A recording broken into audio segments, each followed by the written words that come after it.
unatenda mambo ya ajabu.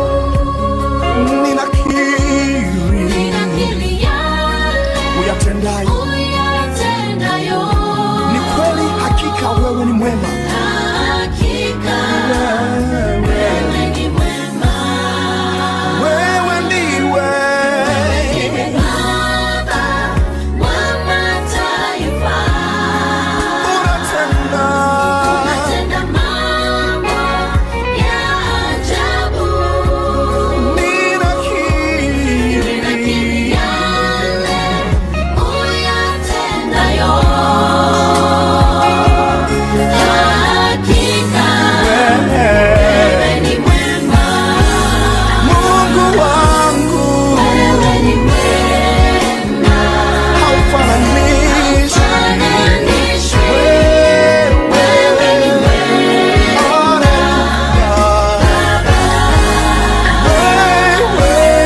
Wewe ni mwema. Haufananishwi. Wewe ni mwema, Baba. Wewe ni mwema. Haufananishwi. Wewe ni mwema, Baba.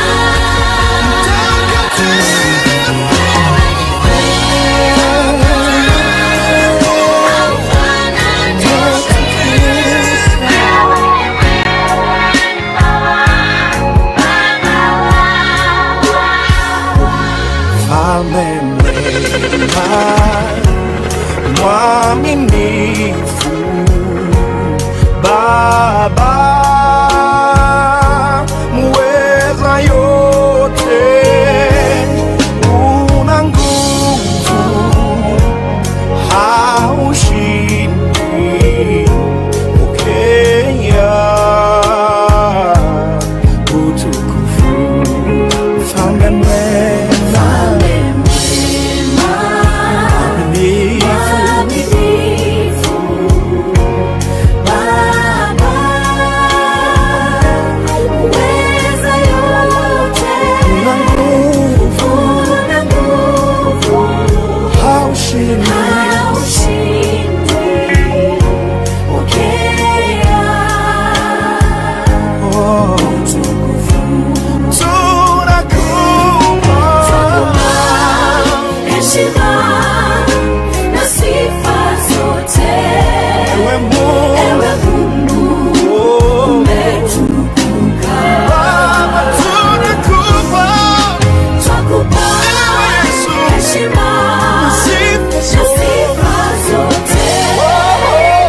Ewe Mungu, umetukuka.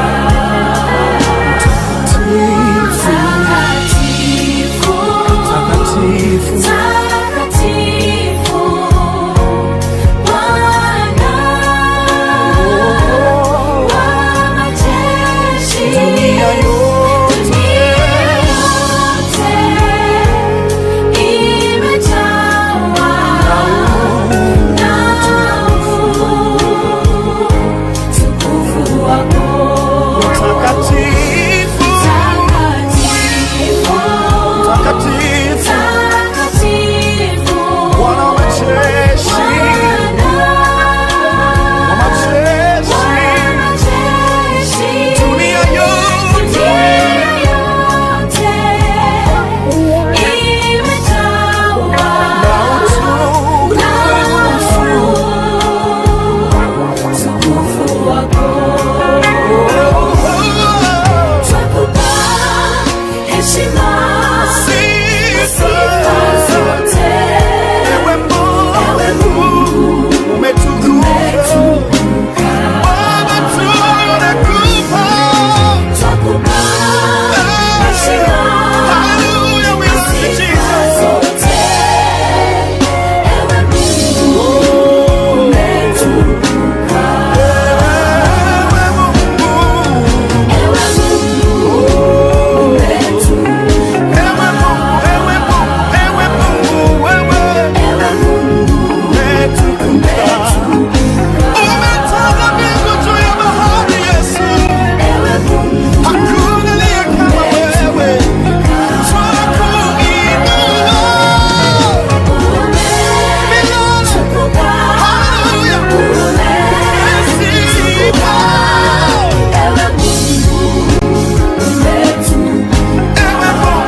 6TH. Baba, ninaomba mikono nimeinua, nishike Baba,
Wanakwaya jamani,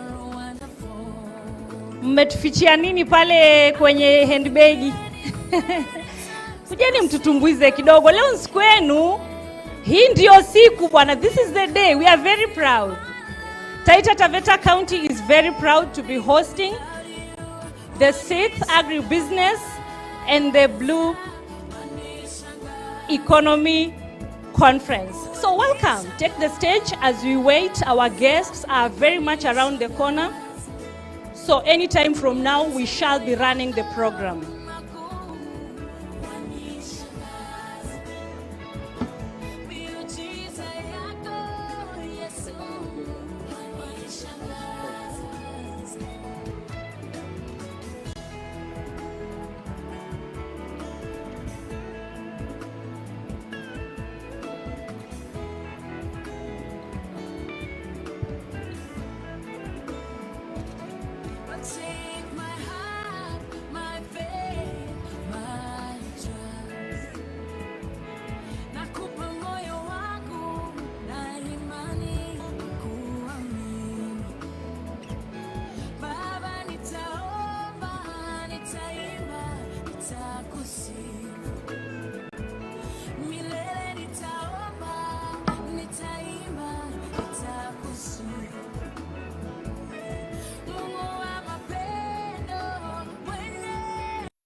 Check two.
Kwa hivyo kwaya,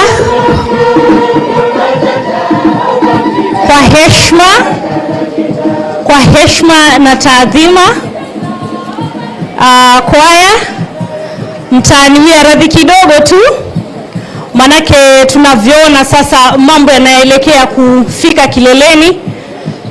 We begin officially our program. Choir, you'll be having your session most definitely. And you can hear behind you, there's Mwazindika dancers. Yeah, Mwazindika dancers. They'll be making their way here later on. They have a lot to present to you. That's the rich Taita culture we've been talking about. And of course, when you hear them, wanasema firimbi ya mgambo ikilia, kuna jambo. So definitely our deputy governors, our honorable governors from the 6 coastal counties are around the house, and they'll be making their way here anytime from now. So let's be ready for that. Remember, outside there we also have the expos. There's the exhibition going on, showcasing the various items that we have from the 6 coastal counties. So even as we wait for the DJs to come, choir maybe? Yeah, you can pick it from there.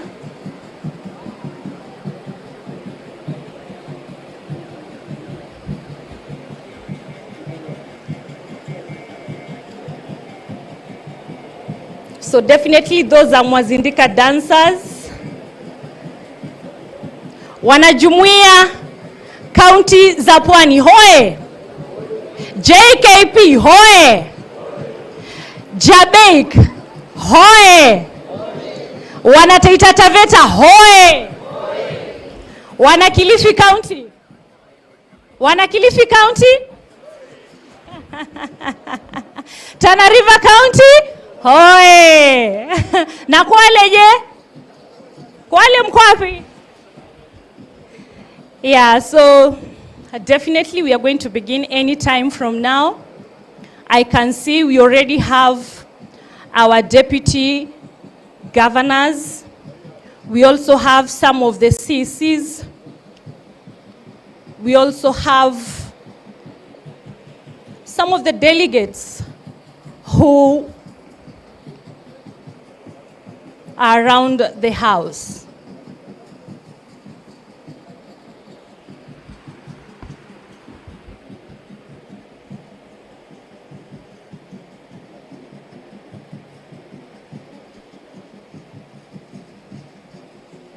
So remember, this is the first time we are going to have, as Taita Taveta, a function of such a kind. We are hosting the 6th Jumuiya Agribusiness and Blue Economy Investment Conference, Jabeik 2024. We are honored to be hosting this prestigious event. And of course, as I had said earlier, our 6 governors are already around the building. So the Mwazindika dancers wanapokuwa pale wakitumbuiza kidogo. Kwaya, haya, chukueni usukani kidogo. Lakini mtaniwia radhi magavana watakapokuwa kiingia, then we shall pick it from there. Uwanja ni wenu.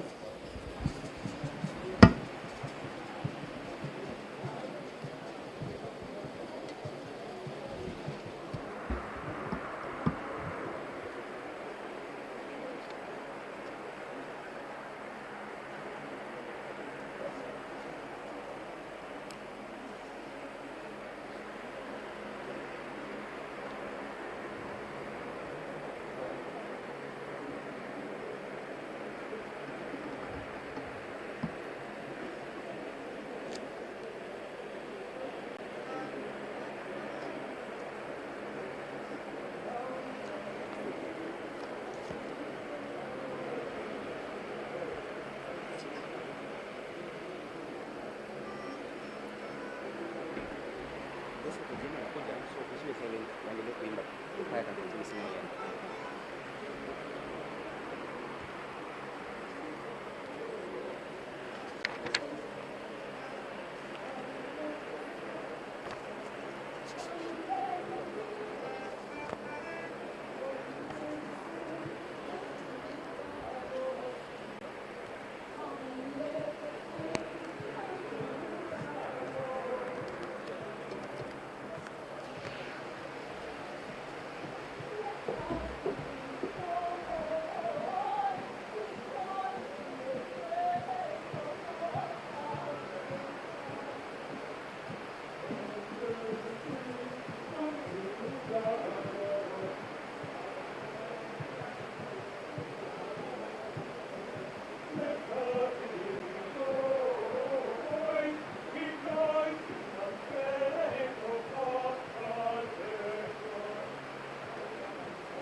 Wow, asanteni sana kwaya.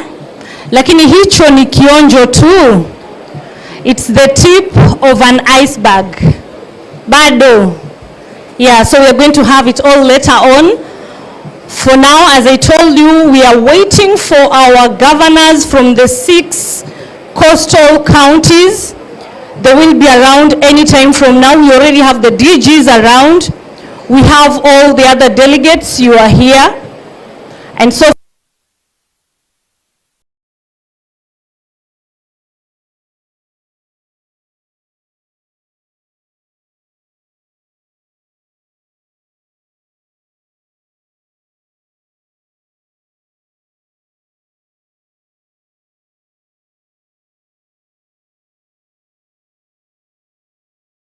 KTN News or on KTN Home.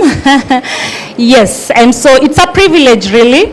It's a big deal to showcase what we have as the Jumuiya County za Pwani, Jabeg.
mwenye enzi na utukufu kama wewe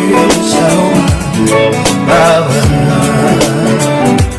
Mungu wa wajane Baba, weza yote kwa mayatima, nani wengine kama wewe, nakupenda, sina mwingine kando yako, ninakushukuru Baba.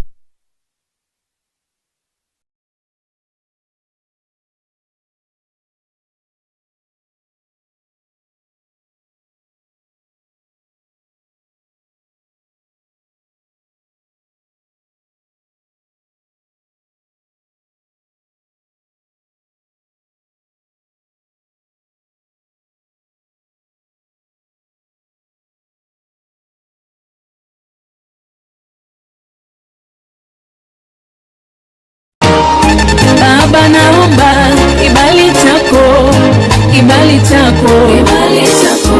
Yesu, naomba ushirika wako, shirika wako, Masia, naomba kibali chako, kibali chako, kibali chako, oh, kibali chako, kibali chako, kwa uimbaji wangu, kibali chako, kibali chako, kwa huduma yangu, nishikilie nisianguke Baba, natamani nikae na wewe maishani, ninapoimba uwepo wako ushuke Baba.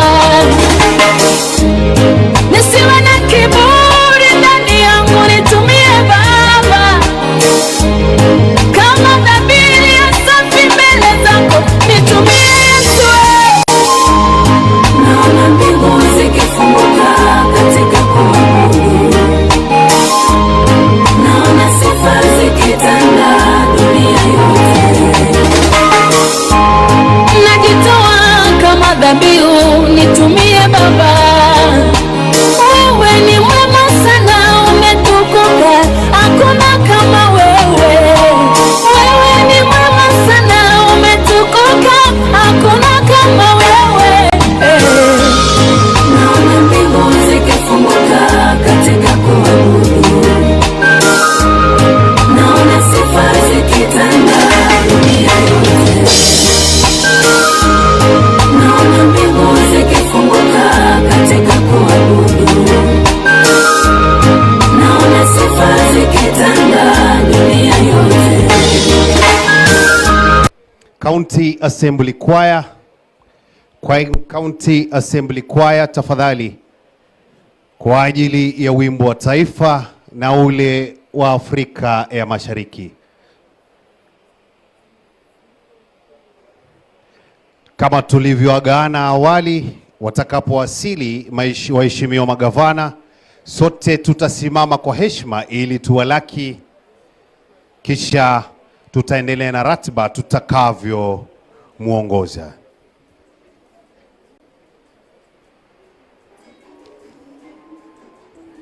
DJ, kuna wimbo nimeelezwa inaitwa wa kesho, haiko?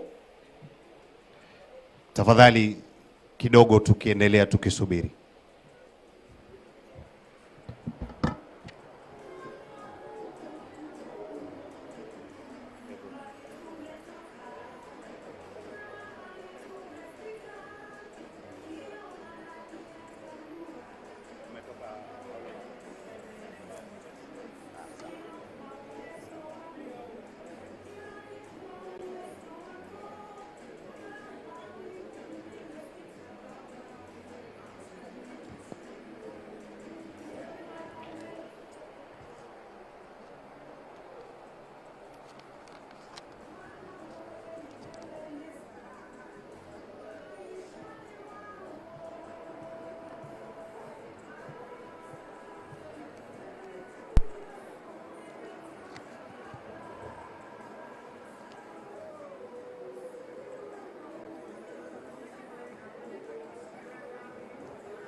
Kama orchestra wajania asero na selie na mare na masanga mengi, wasichana warembo watoka kwetu kule Davida. Asero na selie na mare na masanga mengi, wasichana warembo watoka kwetu kule Davida. Adapta vele moko hao na mrogu wa vele mabuka. Adapta vele moko hao na mrogu wa vele masinda. Eko na bahati wa Davida, yaba ibigo kia baki Davida. Wachilu na bachokwa na basero, libanile nisa kusawa kesho wapo. Irichanga, nanila wa kesho basi wache. Mwendo wa kesho, ukandige mwendo wakwa. Penzi wa kesho, sini ya cheni teseke. Mwendo wa kesho, ukandige mwendo.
the 6 coastal counties and a member of Frontier Counties Development Council Economic Bloc, and also a member of Jumuiya ya Counties za Pwani Economic Bloc.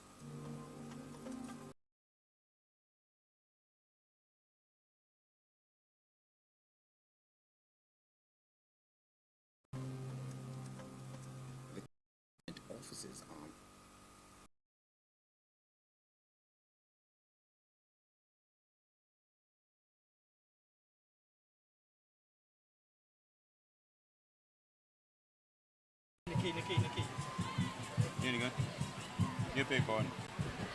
check 1 2.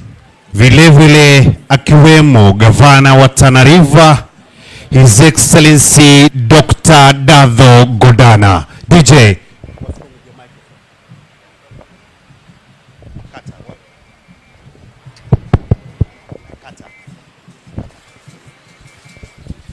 tafadhali sote majuu ili tuwalaki waheshimiwa magavana wanapowasili kwenye ukumbi. Tafadhali sote tusimame. Karibuni waheshimiwa magavana. Welcome your excellencies.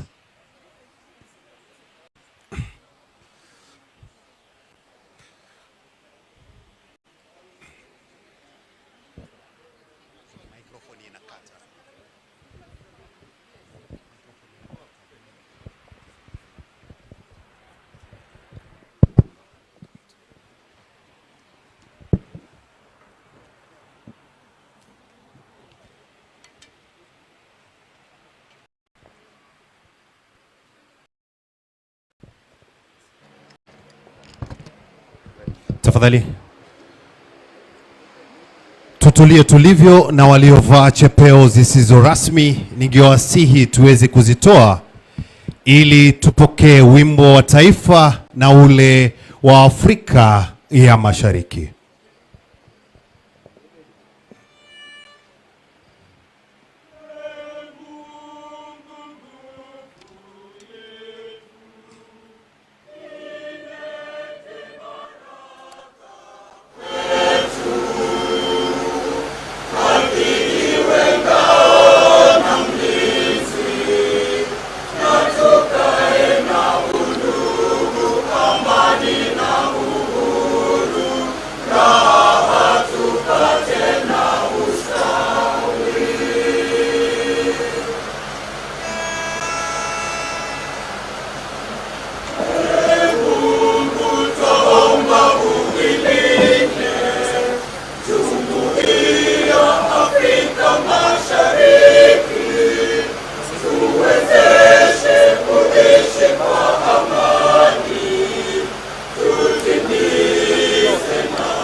Asante County Assembly Choir.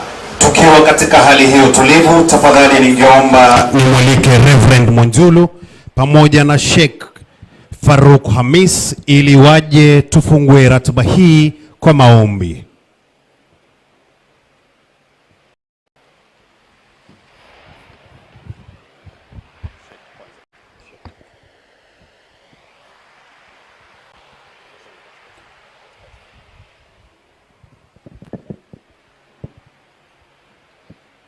Bismillahirrahmanirrahim. Alhamdulillahi rabbil alamin wassalatu wassalamu ala rasulillah. Allahumma arfa'na al-ghalaa wal balaa wal wabaa wa zilzal wal fitan wal mihan wat tu'ana wat ta'un. Allahumma alif baina qulubina waslih hidayata bainina wahdina subul salam birahmatika ya arhamar rahimin. Ya Allah unsurna fa innaka khairun nasirin. Ya Allah aftah lana fa innaka khairul fatihin. Ya Allah warzuqna fa innaka khairur raziqin. Ya Allah wahdina wa najjina minal qaumiz zalimin birahmatika ya arhamar rahimin. Wa sallallahu ala sayidina Muhammadin wa ala alihi wa sahbihi wasallim walhamdulillahi rabbil alamin. Tunasoma katika Mhubiri mlango wa 11 mstari wa 6. Panda mbegu yako asubuhi, nako jioni usiruhusu mikono yako ilegee, kwa maana hujui ni ipi itakayofanikiwa, kwamba ni hii au ni ile, au kwamba zote zitafanikiwa sawa sawa. Na tuombe. Baba Mwenyezi Mungu, tunakushukuru kwa nafasi ambayo umetupa kuweza kuja pamoja hivi na viongozi wetu katika jumuiya ya kaunti za Pwani. Tunakushukuru kwa ulinzi ambao umewapatia wageni wetu, magavana wetu na wageni wote ambao Bwana watahusika. Tunaomba kikao hiki kiwe ni cha baraka kwetu, kikao hiki kiwe ni cha kutuletea manufaa, kikao hiki kiwe ni cha kukuletea wewe sifa zote na utukufu wote. Kwa hivyo anza nasi na ukamilishe nasi kwa Yesu Kristo Bwana wetu. Amina. Asante. Tunaweza kaa tafadhali.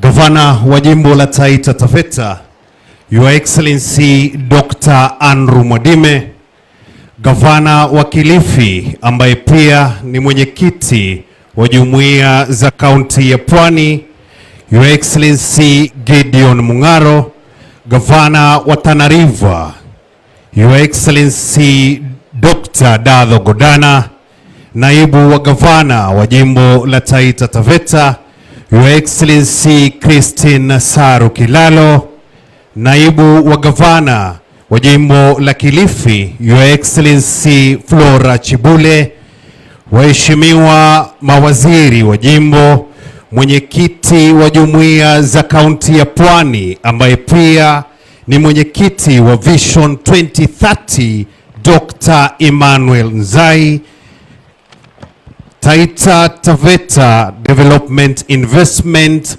CEO Richard Kibengo, waheshimiwa wabunge wa majimbo yetu ya kaunti ya Pwani mliohudhuria hafla hii, viongozi wawekezaji, mabibi na mabwana, Your Excellencies, mchana wa leo ni siku kuu kwa jimbo nambari 6 ambalo ni jimbo la Taita na Taveta kuandaa sherehe na hafla hii muhimu katika maisha ya wananchi wa Pwani. Singependa kuchukua muda mrefu, lakini sasa ningeomba nimwalike tunayeendesha ratiba naye mchana wa leo, Cecilia wa kesho, ili aje aendelee na ratiba kuanzia sasa na kuendelea.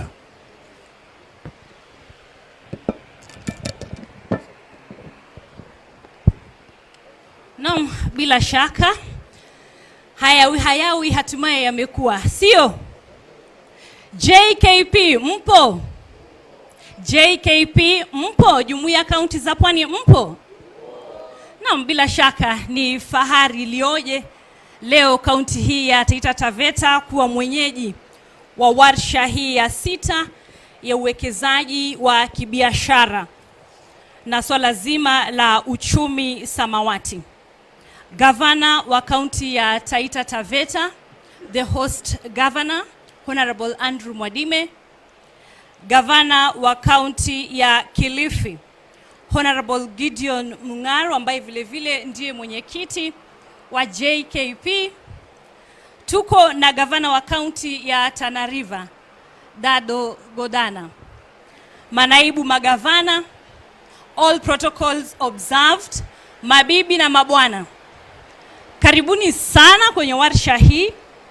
Bila shaka sitaki nizungumze sana. Tunasema sitaki tunasema nini? Sitaki niandike na mate ilhali wino upo. Kwa hivyo katika hii juncture nataka nimkaribishe kirasmi yule ambaye atakuwa anatukunjulia jamvi hili, Daktari Emmanuel Nzai. Huyu ndiye afisa mkuu mtendaji JKP Secretariat, na vile vile yeye ndiye mwenyekiti wa Vision 2030. Tumpigie makofi sote kwa pamoja. Tumpigie makofi anapotukunjulia jamvi hili. Mimi naitwa Cecilia Wakesho Mathuva na tutakuwa tunaendesha ratiba kwa pamoja na mwenzangu Phil Mwambingu. Karibuni sana, tuanze rasmi warsha hii na tumewakaribisha kwa moyo mkunjufu.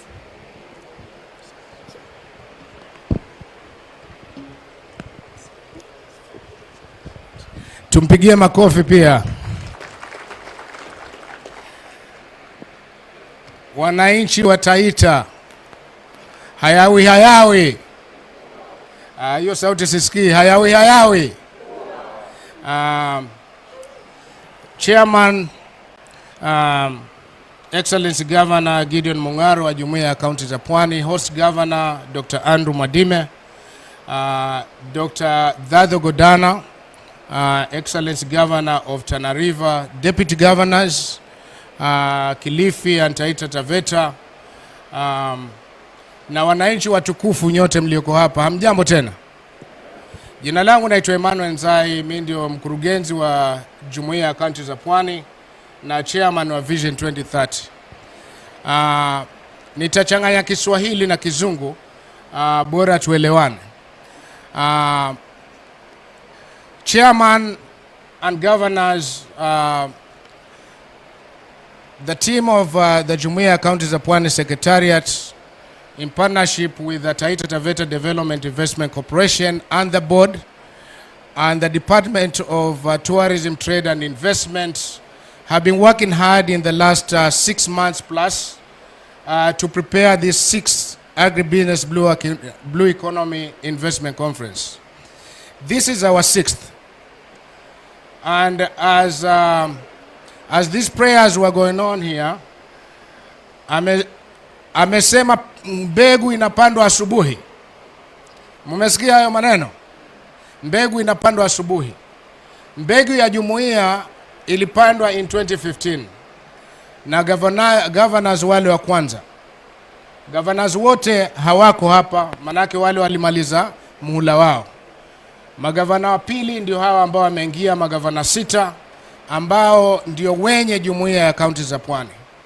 Tulianza Jumuiya ya Agribusiness na Blue Economy Investment Conference 2018, ilianzia Mombasa na ilikuwa nguzo kubwa ya kuleta watu wa pwani pamoja, wakiongozwa na magavana wao na viongozi wao wa kisiasa na viongozi wote katika majimbo haya 6. Katika hayo mazungumzo hayo tulisema tutaangazia mambo mawili: ukulima na uchumi samawati, agribusiness and blue economy. Kwa sababu gani tulisema hivyo? Tulisema kwamba hapa mashamba hayo ndio makubwa ambayo sisi tuko nayo katika jumuiya yetu ya kaunti. Hapo ndio kuna rasilimali zetu, hapo ndio kuna maisha yetu tokea jadi na maisha yetu ya mbeleni.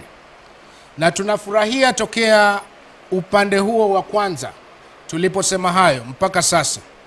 Tumekuwa tukipanga kila mwaka tuwe na hii conference kama hii, na inazunguka kaunti nyingine mpaka nyingine. 2018 tulikuwa Mombasa na ilikuwa Blue Economy Conference, ilikuwa pre-conference ya ile ambayo ilikuwa inafanyika Nairobi, ambayo ilileta dunia nzima Nairobi. Tukasema hii Blue Economy ni yetu, manake wakisema Blue Economy Kenya inaanza na pwani. Tukasikitika kwamba huo mkutano kwa nini unafanyiwa Nairobi, tukasema tutafanya yetu pwani. Tukafanya hiyo Mombasa. 2019 tukawa Malindi, Kilifi County. 2020 COVID ikatuchapa, hatukufanya. 2021 tukawa Diani, Kwale County.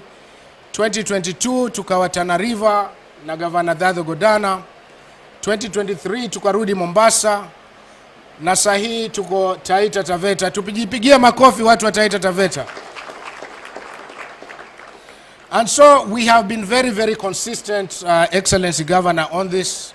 Our mantra has been the same and driven by the same passion, changing the story of the Kenya coastal region.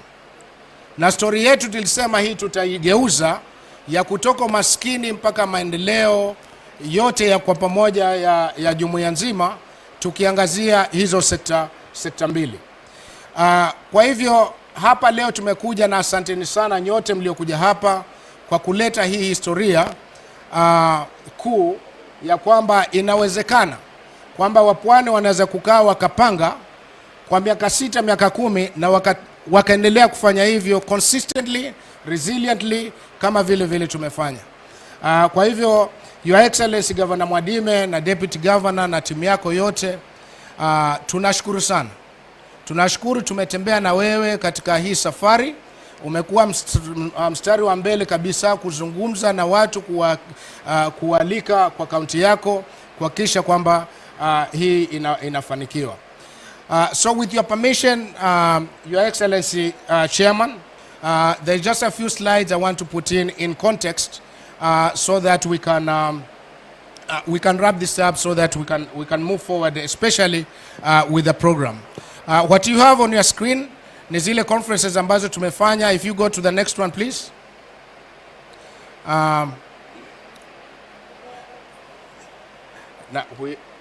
Ni kweli screens Governor uzione. But in a nutshell, I think these are things that we know. It's the screens. We should have put some screens for you up here, but it is okay. For the benefit of the audience, Jumuiya ya Counties za Pwani was the first economic bloc to be created. We were created, of course, by the first set of governors. Our mandates that were created for the region are 4. 1, we needed to coordinate the 6 coastal counties for economic development in partnership under the leadership of the 6 governors. We have been able to do that where we bring together the 6 governors, the departments of these counties where they speak in one voice, especially on the second mandate, which is the policy harmonization. Each county, they have their own CDP. Kila county ina mipangilio yake. Lakini hiyo mipangilio hiyo inaweza kuingiliana vipi ili iwe inazungumza kwa sauti moja na maendeleo ambayo yanaweza kushikamana kwa region nzima ambayo dunia nzima inaona kama ni coast region peke yake. Ya tatu katika hapo tukasema katika hizi rasilimali zetu tunahitaji kwamba to promote investment na tourism. Kwa hivyo promotion of the regional assets in terms of tourism and investment ndio ya tatu, na ya mwisho kabisa ni investments. Ya kwamba tutaleta wawekezaji, promote hii region ya kwamba wawekezaji watakuja, na this is going to be the best region where investors can come. Why? Because we have the land for agriculture and we have the unique proposition of the blue economy. And so those are the mandates, and Your Excellency Governors, we have been very, very loyal to these mandates to execute mpaka sasa to this testimony that we have today. 2 of our biggest accomplishments that we have had, 1, we are just wrapping up our Goblo project. Check.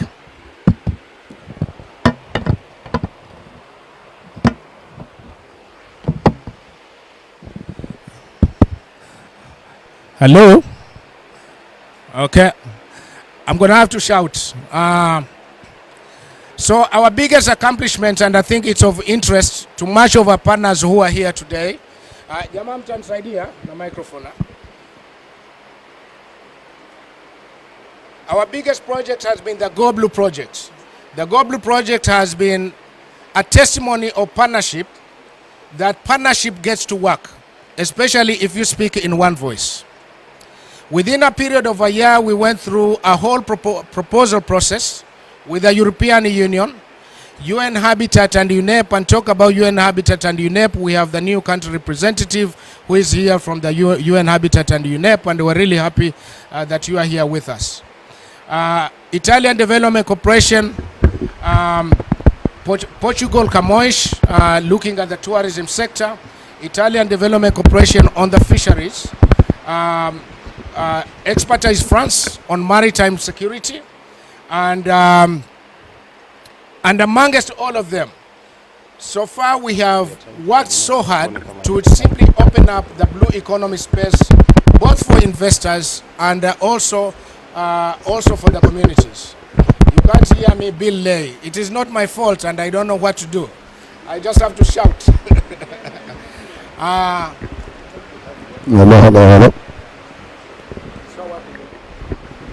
Can I try this?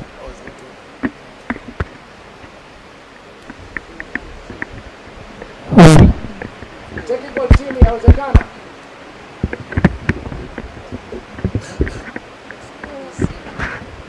Check. Mixer imechomeka. Sasa tutafanyaje story? Tunabadilisha sasa. Chairman, mixer imechomeka. Kuna nyingine.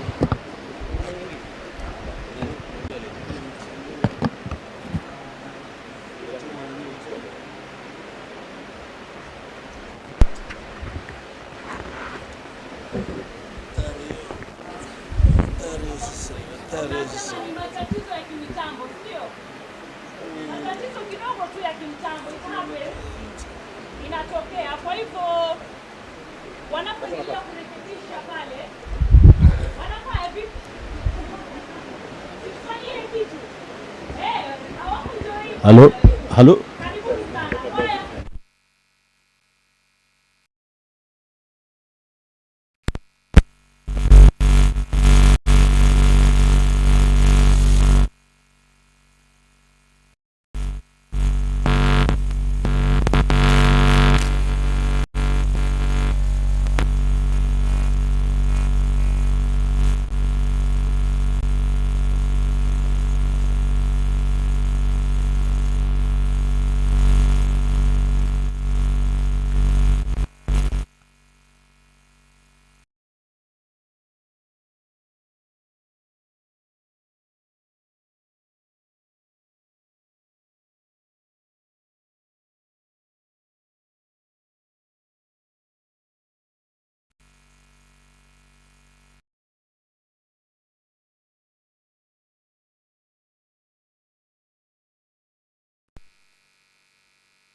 Haya.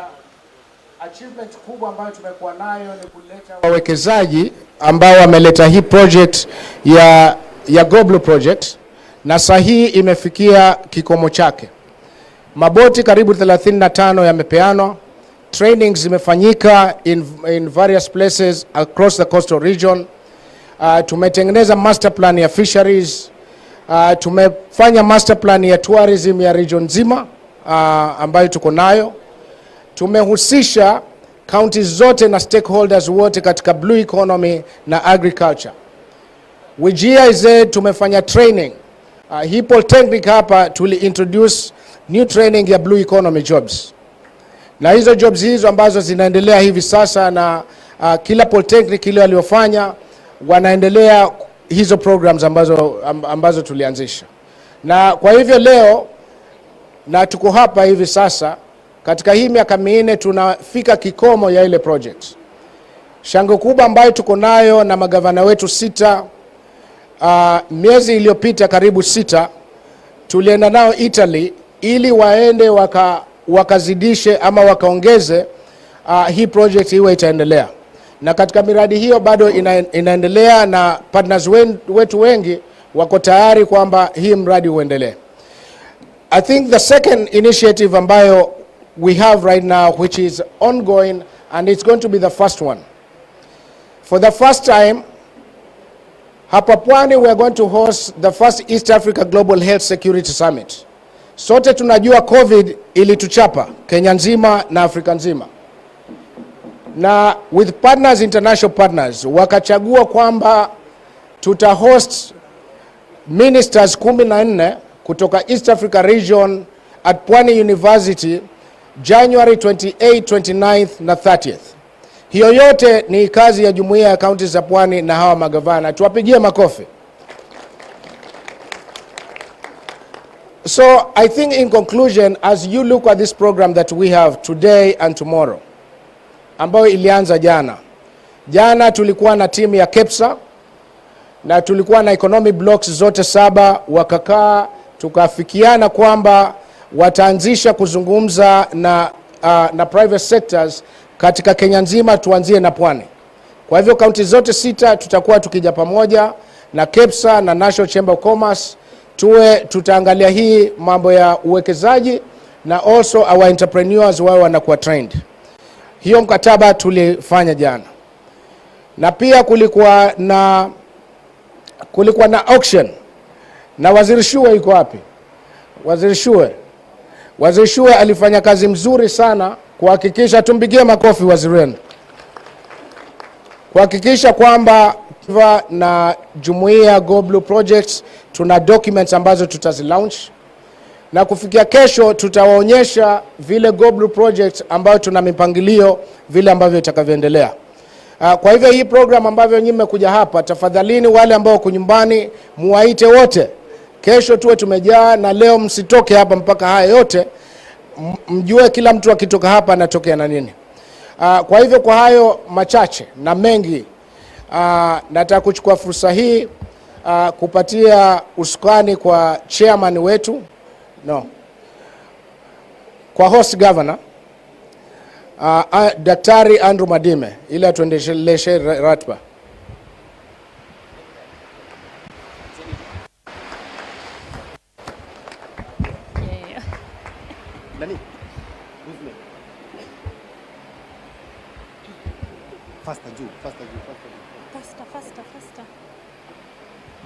Tusimameni jamani, tumkaribishe gavana, ndiye host governor Taita Taveta County, ndiye mwenyeji wa warsha hii ya 6. Mtoto alizaliwa mwaka 2018, leo mtoto huyu ameelewa vizuri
ombi langu Bwana wangu, peke yangu sitaweza, uwepo wako Bwana,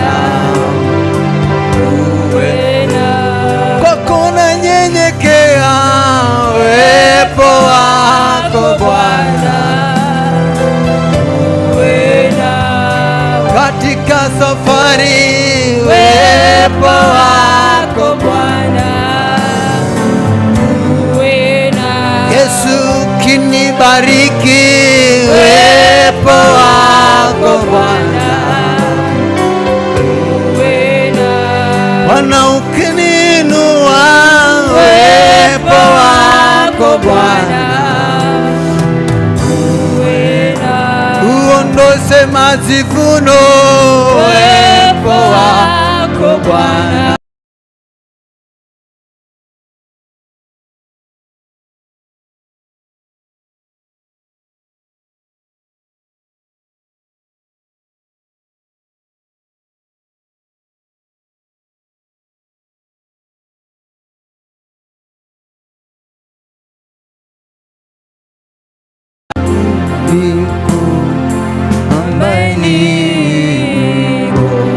Milele ilopita na milele ijayo, sioni cha kufurahisha moyo wangu badala ya kukuabudu mtakatifu,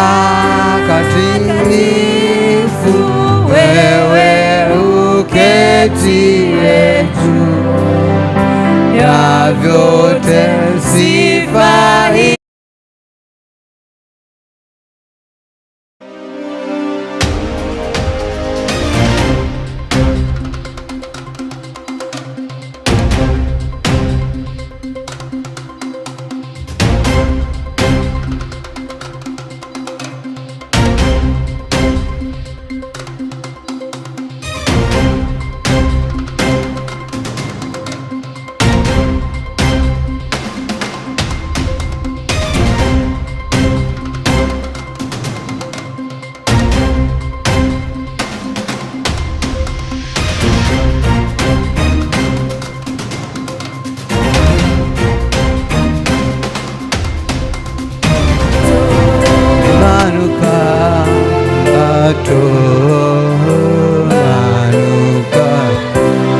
kama sadaka za Habili,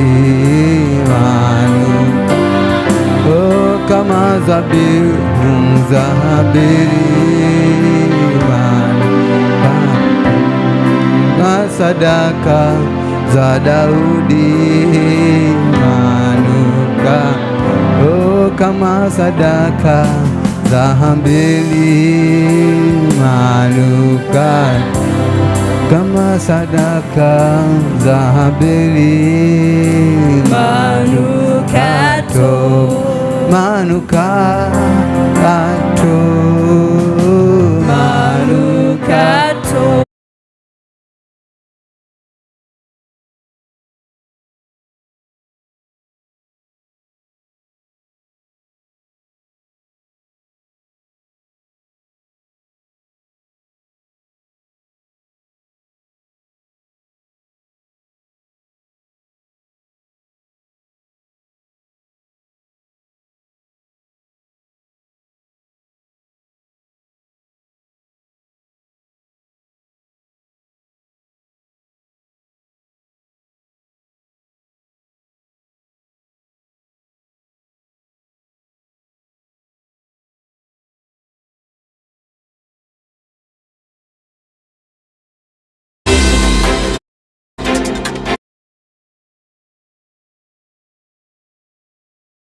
Bwana Gavana, uwanja ndio huu. Karibu sana.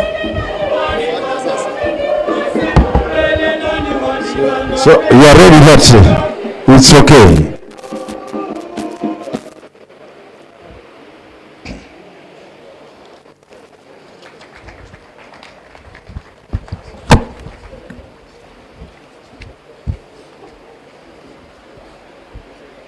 Ikuwe karibu kidogo hapo.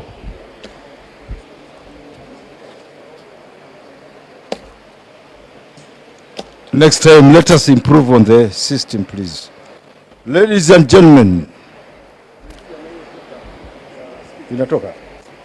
Ladies and gentlemen, distinguished guests and valued investors, karibuni Taita Taveta. Welcome to the hub of opportunities, innovation, and transformation. It is an honor for me to host the 6th JUMUIYA Agribusiness and Blue Economy Investment Conference, JBEC 2024 in Taita Taveta County. Allow me to begin by recognizing and commending JUMUIYA counties upon outstanding efforts to improve investment opportunities and foster partnerships throughout the coastal region. Your unwavering commitment to promoting economic growth and regional integration is truly admirable, and it has established our coastal counties as a hub of opportunity and promise. Today marks another step in our shared journey towards sustainable economic empowerment as we gather under the banner of JBEC 2024. We are reminded of the power of collaboration, the value of a common vision, and the incredible opportunities that exist in our region. This is a historic moment not only for Taita Taveta, but also for Kenya's entire coastal region. Today, we demonstrate our shared vision of long-term growth, our commitment to economy empowerment, and the numerous opportunities that await those willing to invest in this dynamic region. Why the coast? Why Taita Taveta? Our coast region is a natural treasure, a thriving center of trade, tourism, and culture. This region, which stretches along 640 kilometers of pristine coastline and borders Kenya's exclusive economic zone, has enormous resources and is strategically located to connect us to global matters. Taita Taveta, located in the heart of this region, is uniquely positioned to lead Kenya into a new era of economic prosperity. Our fertile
development in our county.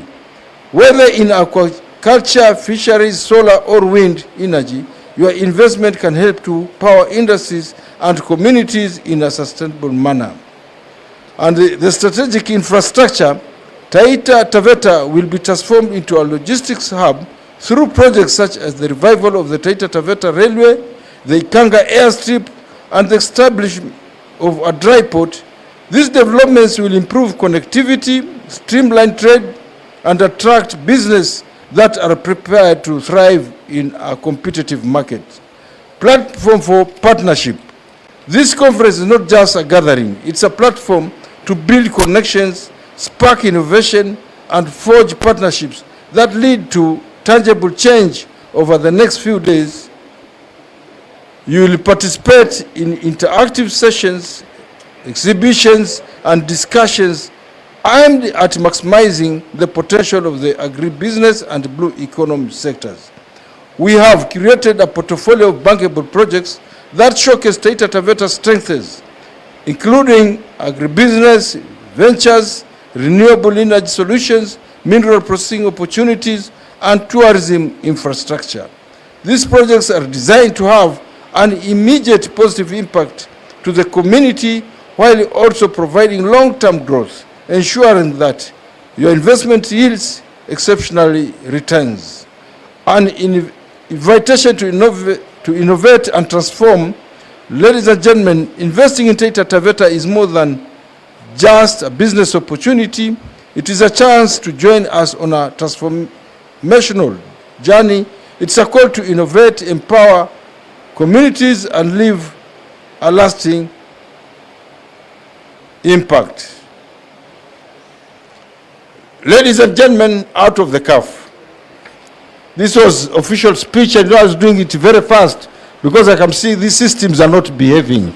So I thought they might bring another problem altogether. But next time, kindly please, when you're organizing such an event, such a big event, ensure that we have the right systems. So kindly, CEO of JBEC, always follow up to know, because we have so many here in Voi Town, you should be getting those guys just within Voi Town. Because this one is a shame, really. Okay, this speech was an official speech written, but for this forum,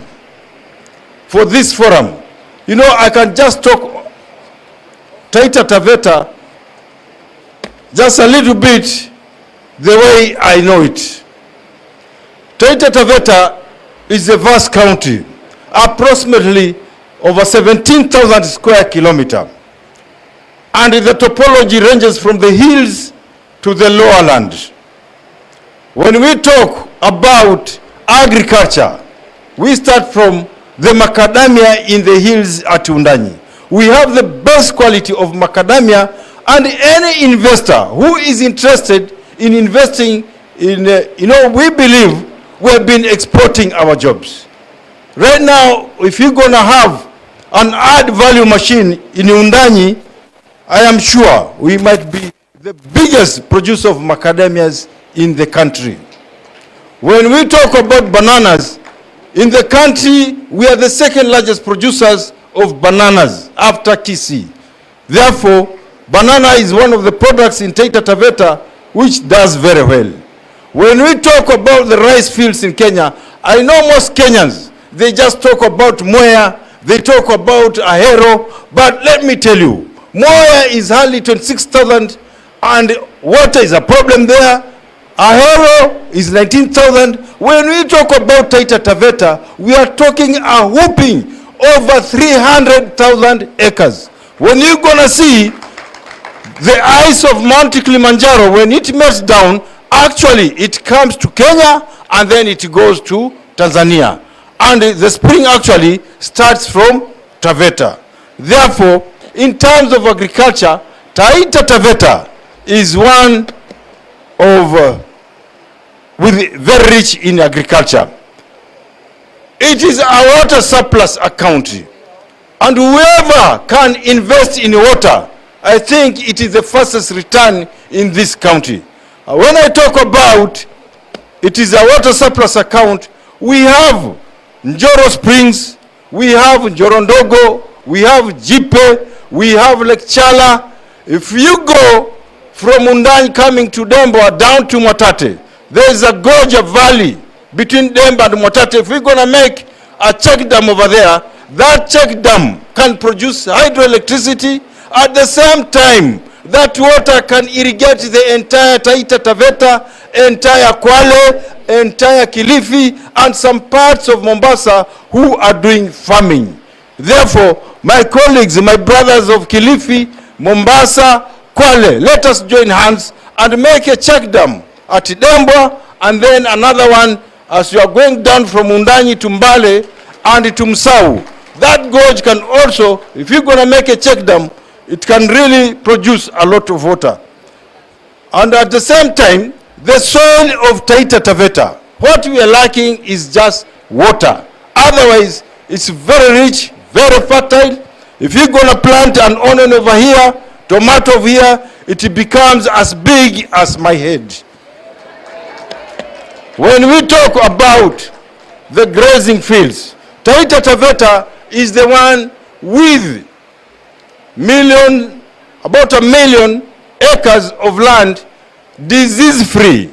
If you keep a cattle there for fattening, 3 to 6 months, it becomes as big as a buffalo.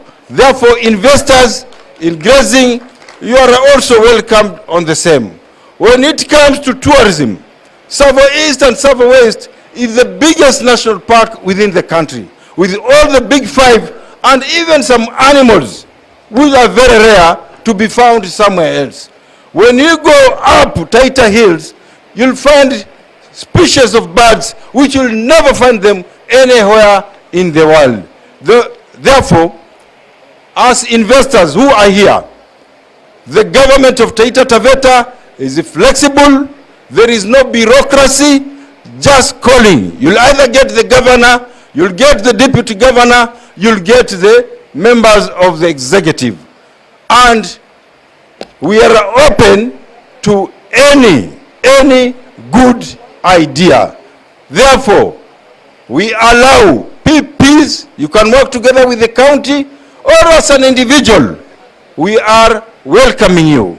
Right now, we are really moving very fast. We want to have a leather industry. Anybody with the knowledge of leather industry, you will come to, so that we can start producing balls, volleyballs, netballs, footballs, so that we can sell to the entire country, and because we are near to our brothers in Tanzania, do the same. On Tuesday, next week on the 3rd, we are actually launching, even His Excellency the President, he's the one who is going to launch the steel industry, and it is the biggest in Kenya.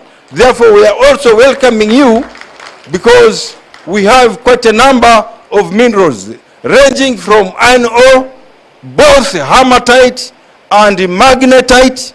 We have graphite in plenty. We have manganese in plenty. We have copper.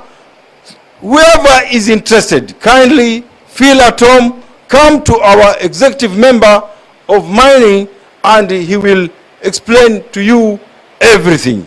On gemstones, we have over 400 types of gemstones. The savorites, the rubies, the change colors. In fact, I can say we have some minerals, they change color like a chameleon. If your heart does not love and you are showing that you love me, you just hold like this, it turns cloudy. But if you love me, it shows blood, a color like very red. So you are all welcome to Taita Taveta County and work together. And one thing about Taita Taveta, the people are very, very humble. We have very handsome men and at the same time very beautiful women. Without further ado, Welcome the chairman. Without further ado, I'm welcoming our chairman of JBEC, governor of Kilifi, my good friend Gideon Mngaro, to talk to the audience. Karibu sana governor, na ujisikie kinyumbani, ni rafiki yetu mkubwa sana.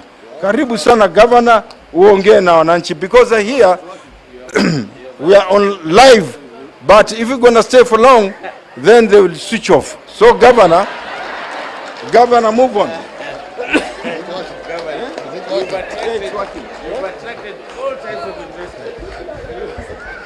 Is it working now?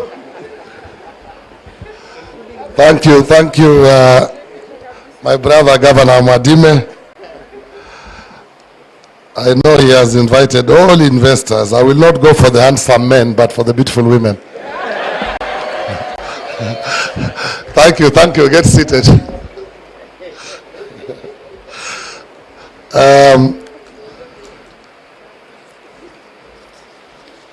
Your Excellency,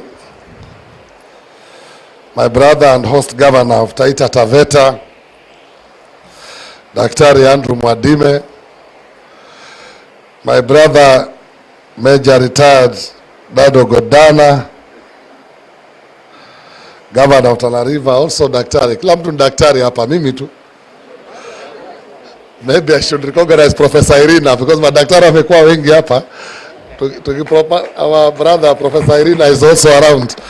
Ndio walisi ya madaktari wache kunizunguka hapa sana.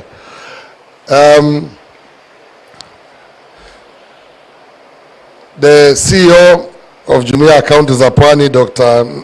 Manuel Nzai, and also chair of Vision 2030, distinguished guests, esteemed investors, development partners, and our stakeholders. Good afternoon. It is both a privilege and an honor to stand before you today at the opening of the 6th Jumuiya Agribusiness and Blue Economy Investment Conference, JBEC 2024, here in the beautiful Taita Taveta County. I would like to begin by acknowledging the leadership and visionary commitment of Governor Andrew Madime, whose tireless efforts have contributed greatly to the success of this event and the development of this region.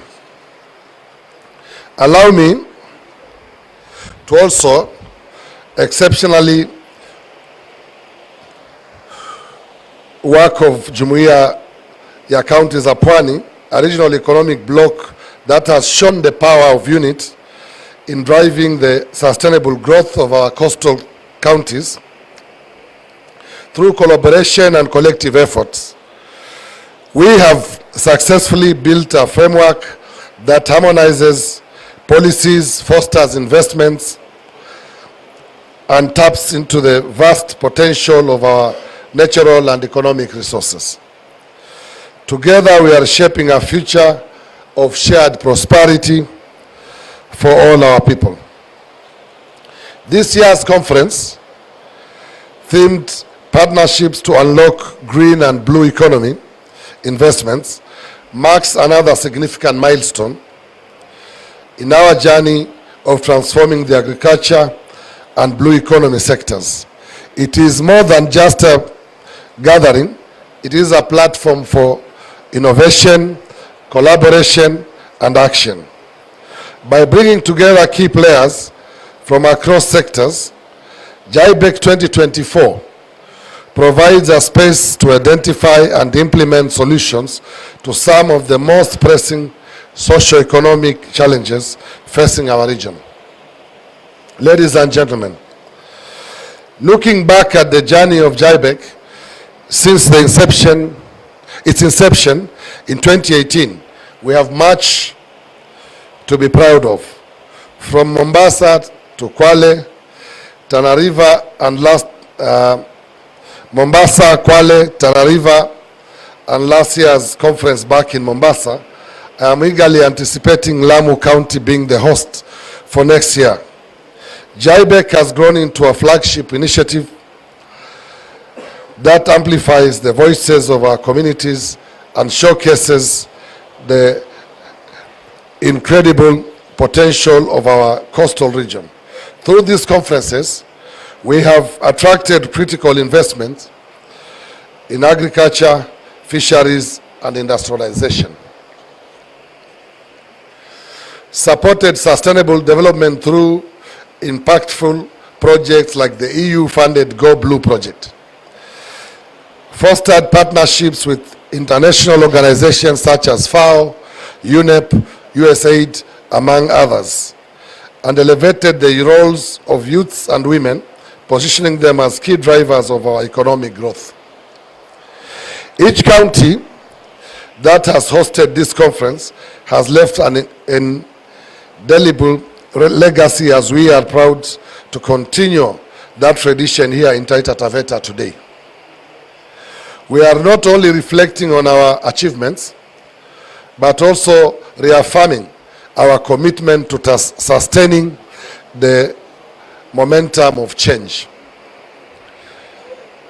This year's conference will take this transformation further by 1, showcasing bankable agricultural and blue economy projects across the 6 counties, designed to attract both local and international investors. 2, creating synergies between businesses, academia, and government to drive industrialization and generate job opportunities. 3, highlighting employment opportunities for youth and women throughout the agriculture value chain, ensuring they are active participants in the region's growth. 4, promoting the region as a top-tier Kenya coast brand, positioning the coast as a premier tourist hub.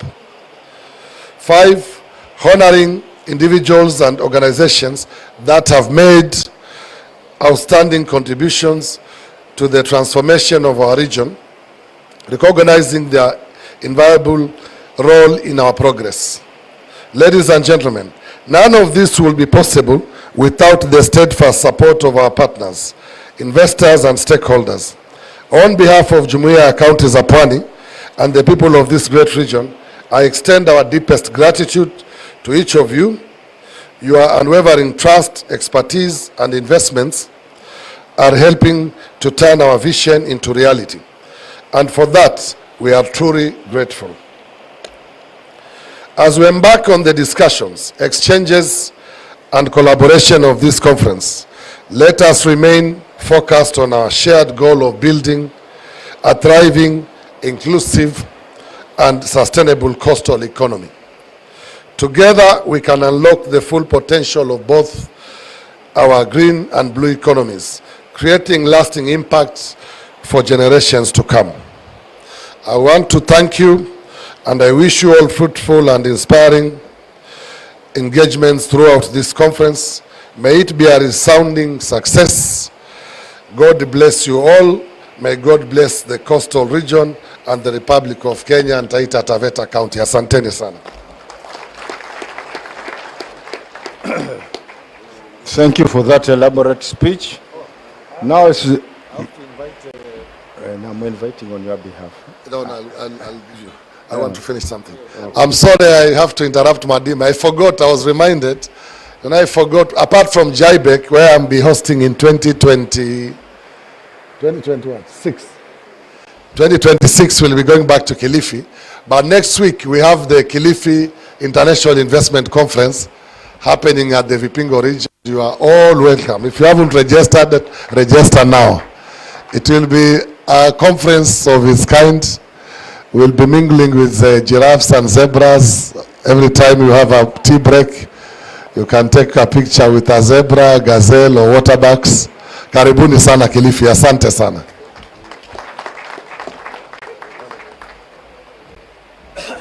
Mine is just to invite the governor of Tana River, my good friend, Bwana Dhadho Godana. Karibu uongee na wananchi.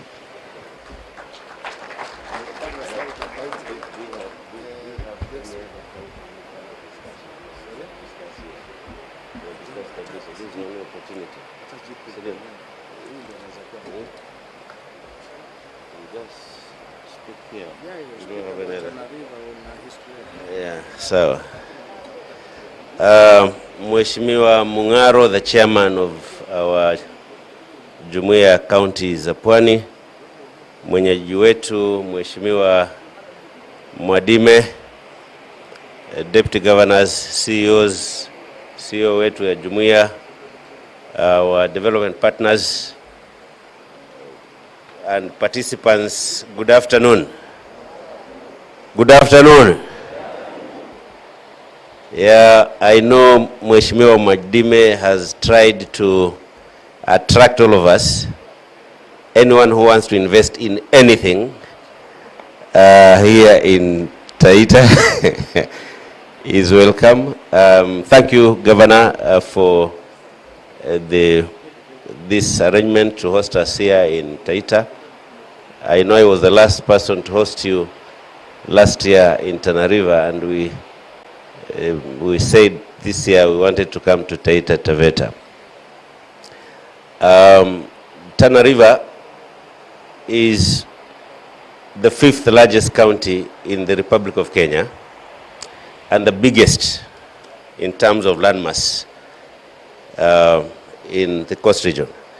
If you look at that map there, you see a giant county sitting in the region with a total landmass of 38,487 square kilometers of landmass, named after the river Tana, which runs from north to south about 700 kilometers from north to south, with a number of seasonal rivers, about 10, running westerly from the Yatta Plateau down, joining the river Tana and all the way to the ocean. Of course, you see a 76-kilometer stretch of sea line connecting Lamu and Kilifi, and one of the biggest deltas in Africa, with a diversity of ecosystems forming a web or a very good biodiversity, very suitable for everything that probably mankind can imagine. And that meaning that we have a diverse of economic practices ranging from farming and livestock across the county. It's a lowland county, and so it is a catchment for water, as I have explained, from Mount Kenya, from the Yatta Plateau. So it's a county that is easy to convert to a very agricultural county. We have also potential in mining. We have gypsum, we have limestone, we have coltan, we have iron ore, we have titanium, we have copper, we have granites, we have indications that we have gold, we have gas, a number of them. You can talk until probably the end of the day. For a few years now, close to 10 years, we have taken to urbanization not just as a solution to address climate change, but also to create an environment suitable for investments and converting Tana to an investment destination and also a tourism destination. In terms of wildlife, of course, Governor Madime has talked about Tsavo East, Tsavo West, but the coastal counties generally share very huge potential connecting the different assets in wildlife, in conservation, heritage, and many others, culture, across the whole county, the whole of the region. And that's why I think in the Kenyan map, the coast circuit is defined as its own tourism circuit. And in Tana, we also share with Taita Taveta, the Tsavo East. The same serves as a corridor for the wildlife from Tsavo through Tana, Salagate, connecting in Kilifi, all the way to Baomo Game Reserve across to Lamu. So we have Tsavo East, we have Baomo Game Reserve, we have Arawale, we have Kora Game Reserve. We share with Kitui East Game Reserve. We have a number of them that are not registered. So the animals that you see here in Taita Taveta, they are the same that probably you see in Tana, but a bit of a mix there. You'll find ostrich, you'll find crocodiles, which are not here in Taita Taveta. They are only in Tana. I think they are not, don't even exist in Kilifi. I saw one hippo yesterday here. We have colonies of hippos there than the rest of the places because of the advantage of the river and 150 oxbow lakes stretching across the county. So in our urban agenda, we have tried not just to plan the small towns, but also to go fully urban by trying to create other small cities. That means bringing together a number of the sparse populations into well-organized settlement where services are more easy to deliver. Meaning that Tana is now going fully urban. No space in the county that will be left behind in the urban agenda. This therefore allows all types of investors to be able to get enough space within the urban settlements and across the county in whatever they want to do. Because of the advantage of land, we have provided enough spaces out of moving populations. The rest of the land is left for commercialization. So any person, any investor wanting to invest in anything, be it mining, be it fresh produce, whether fish, whether livestock, anything you are very much free to come to Tana, and we have the land for you. It's not negotiable. We have the land for you. We are host also to 2 major or 3 major irrigation schemes, or 4. The oldest being the whole irrigation scheme. Then we have Bura irrigation scheme. We have the Tarda irrigation scheme. We have the Galana Kulalo. Galana Kulalo sits in Tana River and Kilifi, where a third of it is in Kilifi, and 75% is in Tana River. With all that, we grow there cotton. We grow, and we're now exporting green gram. We are growing rice. We are growing maize. We are growing sunflower. We are going a number of them, and now we are going to silk. The future of textile appears to be pointing towards silk, and that's where Tana is heading for. But apart from those major schemes, aligning the livelihoods to the urban agenda is the creation of more minor schemes. We have now a total of 18 minor irrigation schemes, which we intend to grow from minor to mini to medium and to large scale.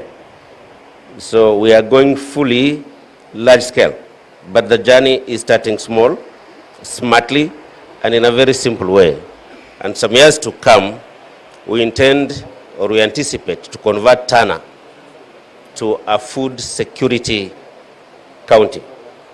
And before I conclude, I want to take this opportunity today to unveil to you one very important project that creates an environment for any investors to come and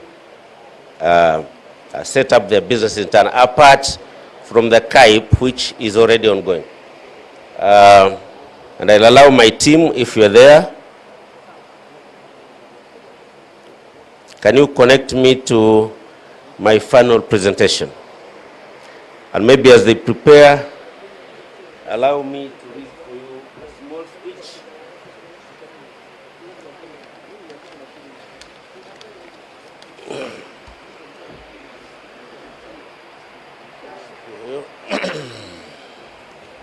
Allow me, are you ready?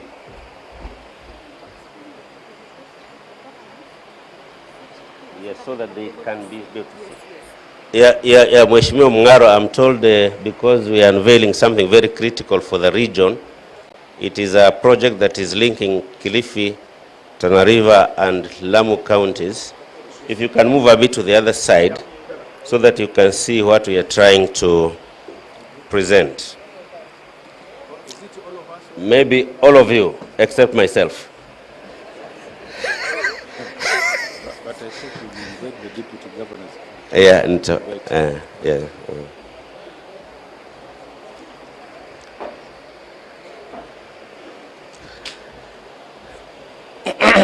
So,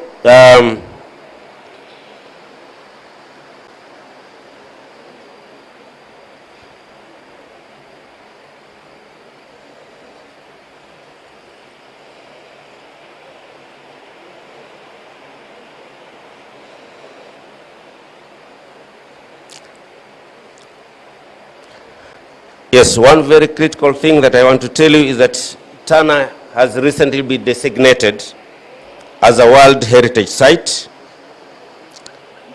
complemented by the establishment of the Ngao Museum,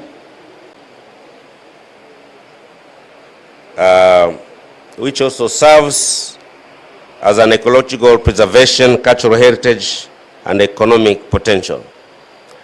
It is therefore with great pleasure that I stand here today to unveil the Green Heart Initiative, Strategic Development Plan 2024-2029, a transformative vision for the harnessing Tana River County's vast potential while safeguarding and in our environmental legacy. This initiative aligns seamlessly with the theme of JBIC 2024, redefining the coastal counties as a beacon of sustainability, inclusivity, and investment opportunity.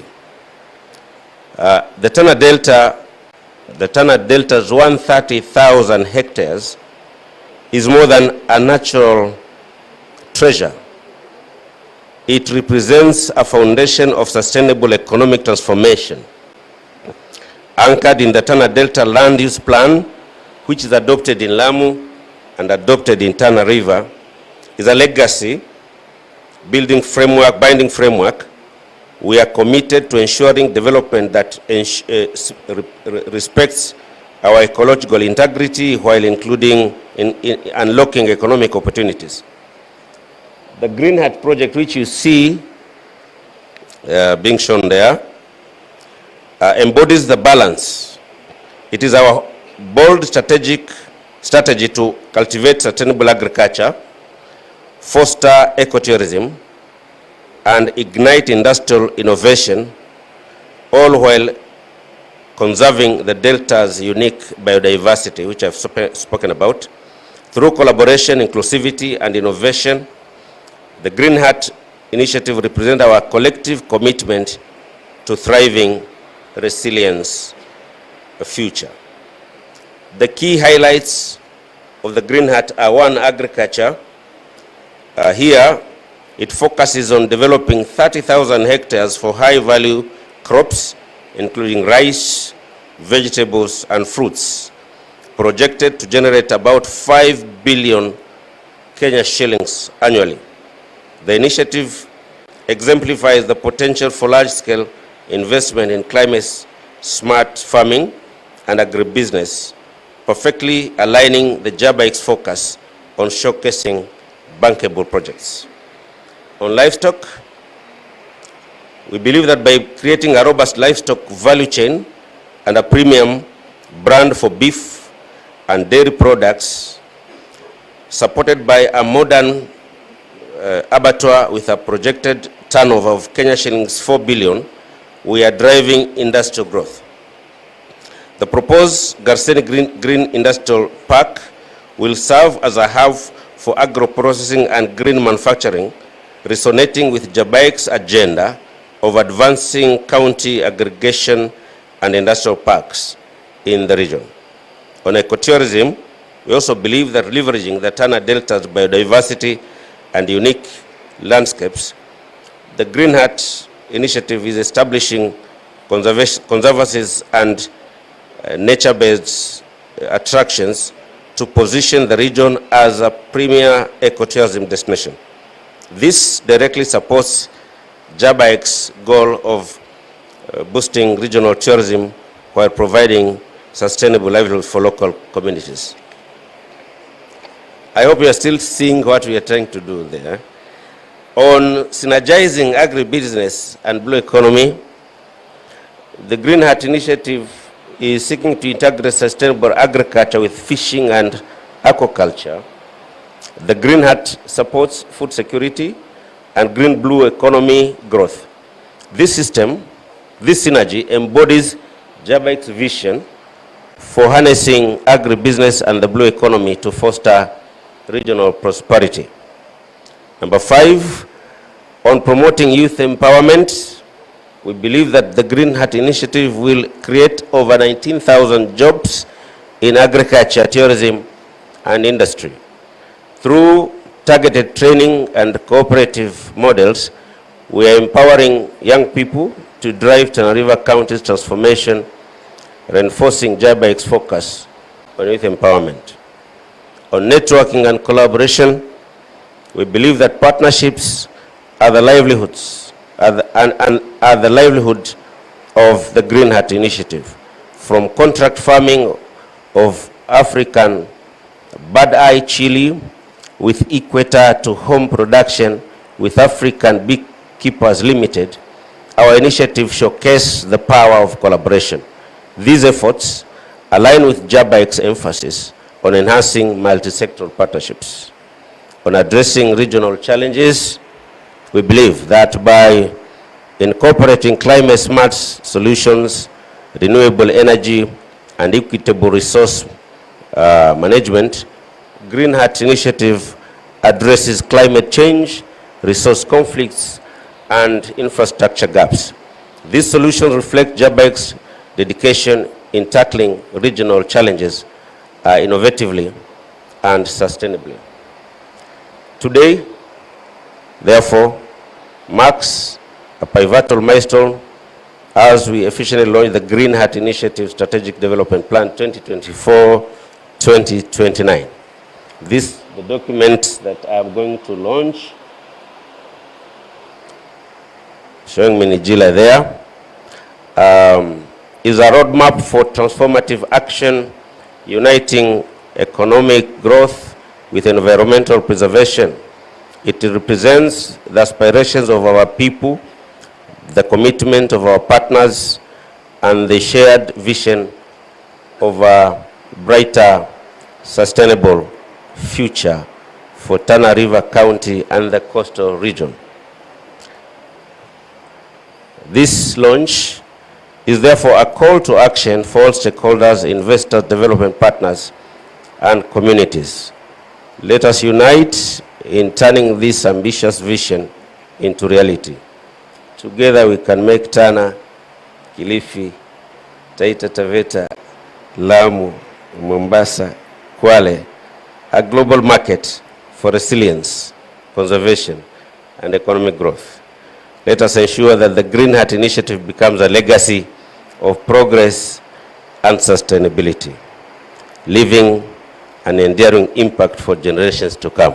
Thank you so much, dear participants, governors, deputy governors, and partners.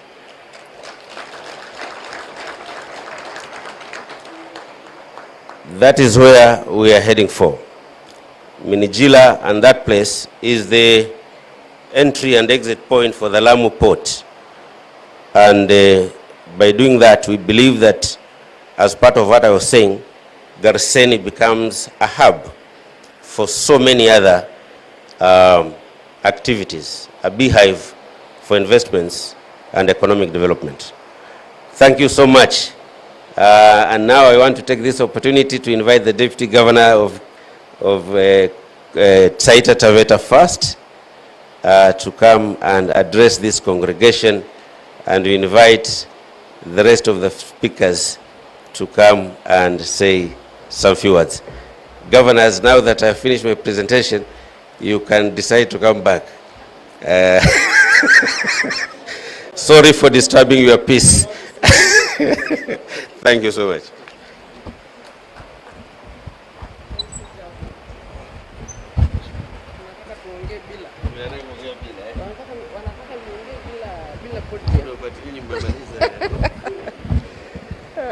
Yeah.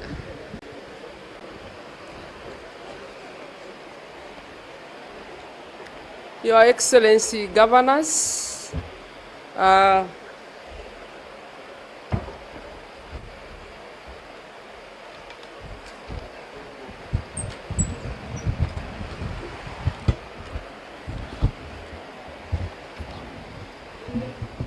thank you. Thank you so much.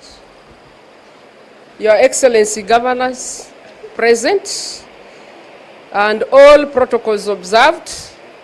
Hamjamboni. Hamjambo.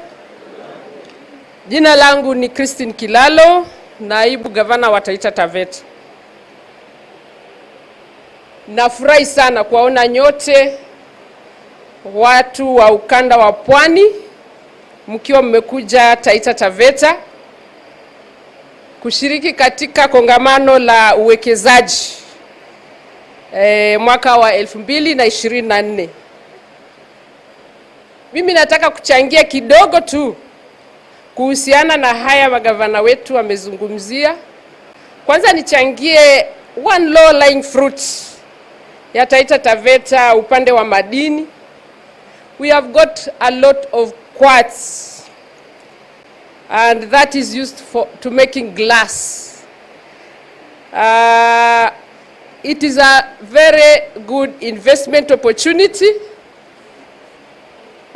which is, it is just like an orange tree which has got very ripe oranges, and you are just picking.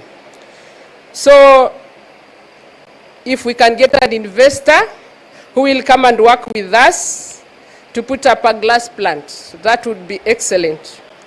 And now I want to come to another section of this investment conference, and investments in the coast region as a whole. At the center of investments is the human beings that live in the coast region.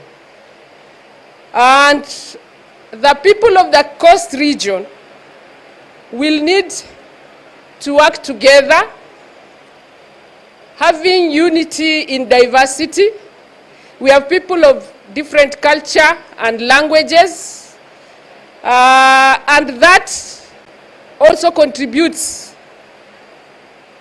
to the success or hiccups of investments in the region.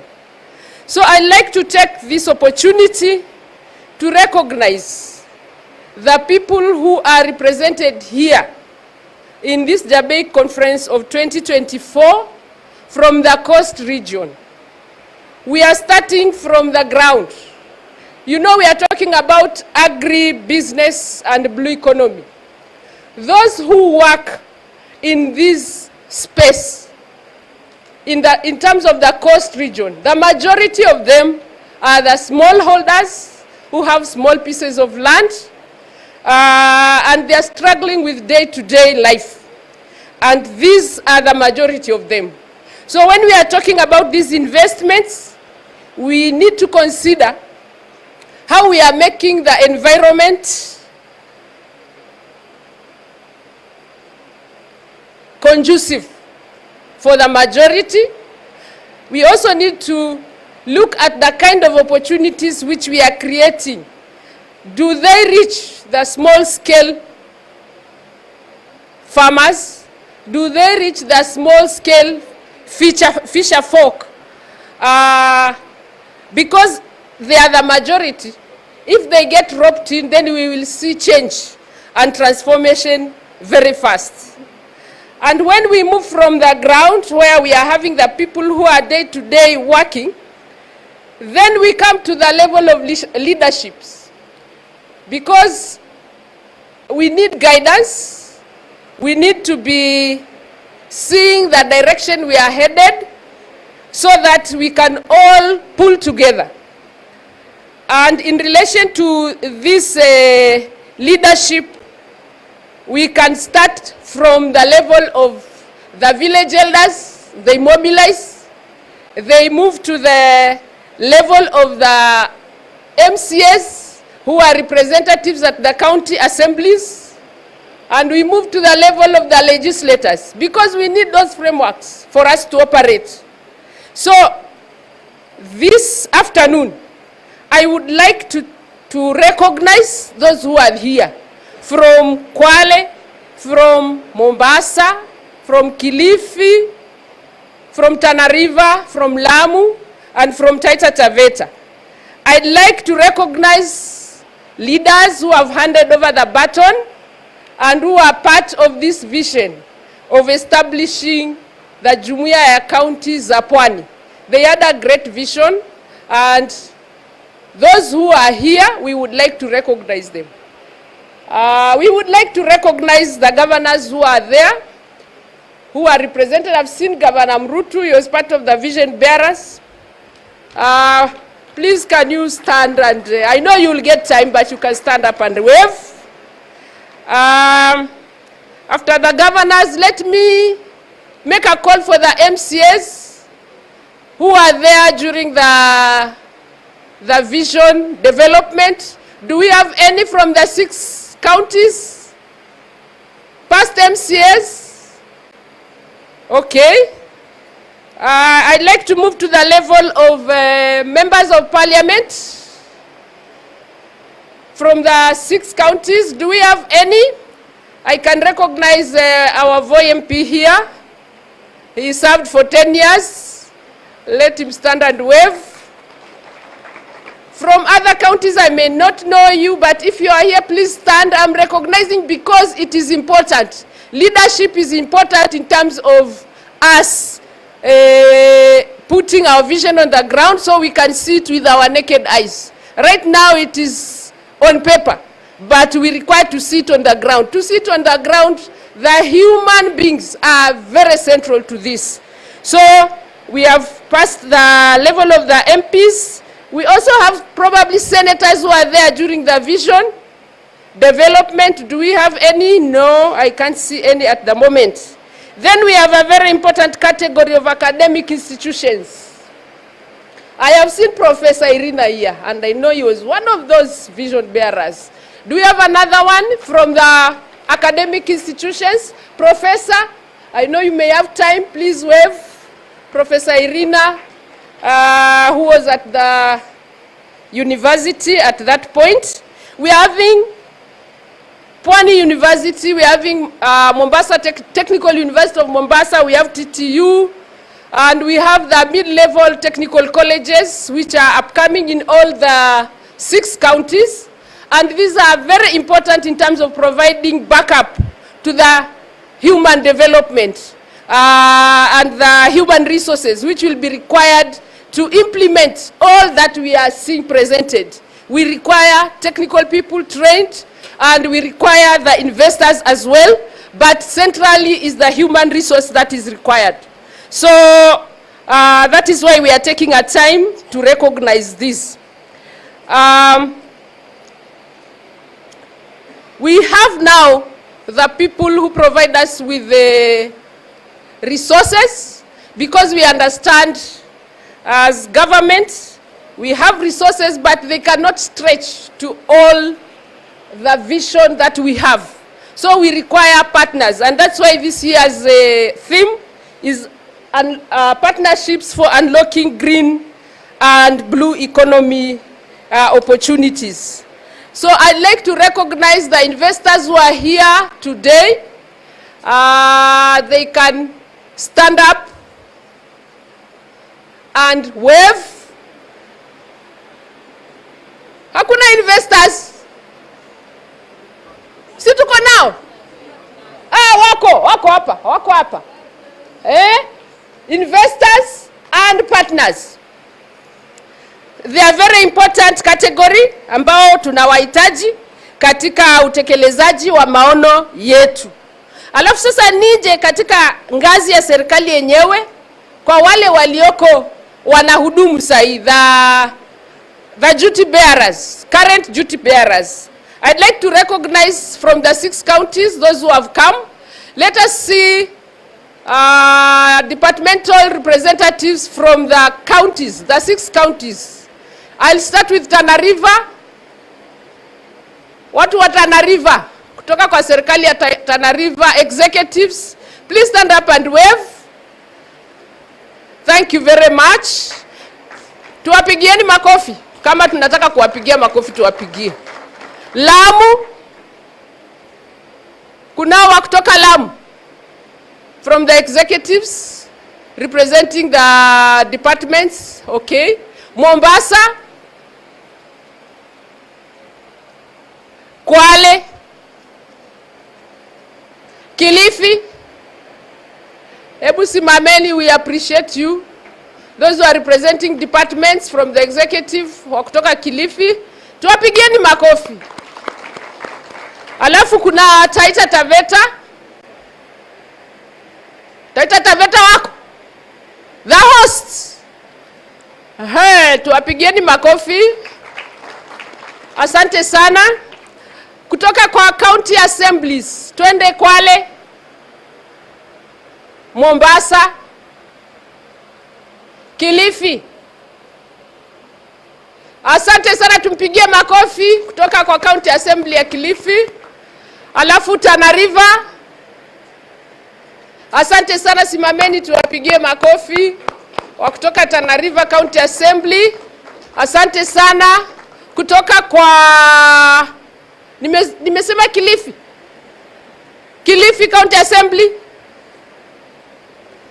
Haya, tuje kwa wenyeji, the hosts, County Assembly of Taita Taveta. Wale wamekuja, tuwapigie makofi. Pengine tunashangaa ni kwa nini nafanya hivi. Nafanya hivi kwa sababu ni muhimu. Kwa kweli kutekeleza haya maono inahitaji ushirikiano. Ushirikiano si wa vifaa, ushirikiano huwa ni wa wanadamu. Ushirikiano huwa ni kila mtu anacheza nafasi yake mahali alipo. Kama ni sheria zinahitajika kutekeleza haya maono, hizo sheria zipitishwe. Kama ni za ngazi ya county, kama ni za ngazi ya kitaifa, zinahitaji zipitishwe. Kama ni departments kutekeleza kazi zao, inahitajika wazitekeleze vizuri, ndio haya maono tutaweza kuyaona na macho yetu ya nje.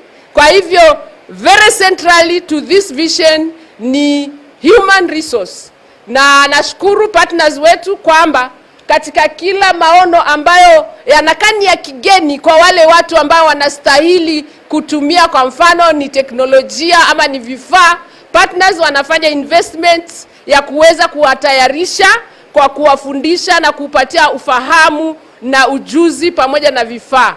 Kwa hivyo mimi sitachukua muda mrefu zaidi, yangu nilikuwa nataka kujazilia hapo tu, tujue kwamba katika kuweka haya maono kwa ground ni mpaka watu wawe wako na nia moja, wako na moyo mmoja, na kila mmoja atafanya kazi kwa nafasi yake. Asanteni sana. Nataka kuchukua nafasi hii nimkaribishe mwenzangu Deputy Governor kutoka Kilifi, yeye aje atoe mawazo yake kuhusiana na jambo hili na pia afanye presentation ya kutoka Kilifi. Asante sana. Karibu Madam Flora Chibule.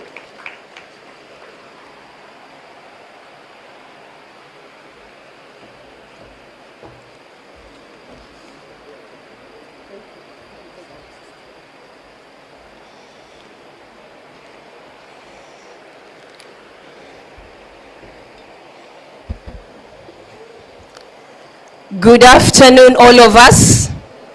God is good, and all the time. Musififie. We are energized. Wapwani hoye! Wapwani hoye! Wapwani ya! Tuwape makofi. Wenyeji. Your Excellencies, Mstahiki Host Governor, Daktari Wakuja, mstahiki jirani yetu upande ule wa pili, Daktari retired Major Dado, my one and only Governor 003, Mstahiki Gideon Maitha Mngaro, who is also the chair of JKP, dadangu mkubwa ambaye pia ni mstahiki naibu wa gavana jimbo la Taita Taveta,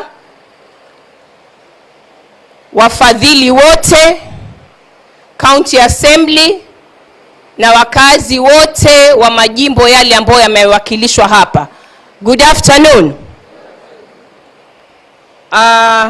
It is a privilege to be in the presence of the esteemed host governor, His Excellency Andrew Madime of Taita Taveta.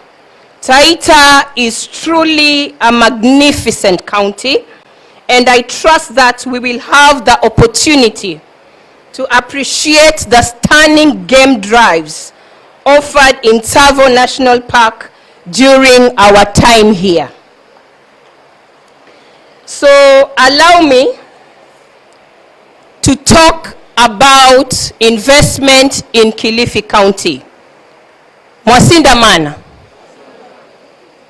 Wajua ukienda Ukambani waenda na chondo chako. Sasa lazima nikiwapa Taita lazima pia kidogo nijue mawili matatu ya Taita, si ndio?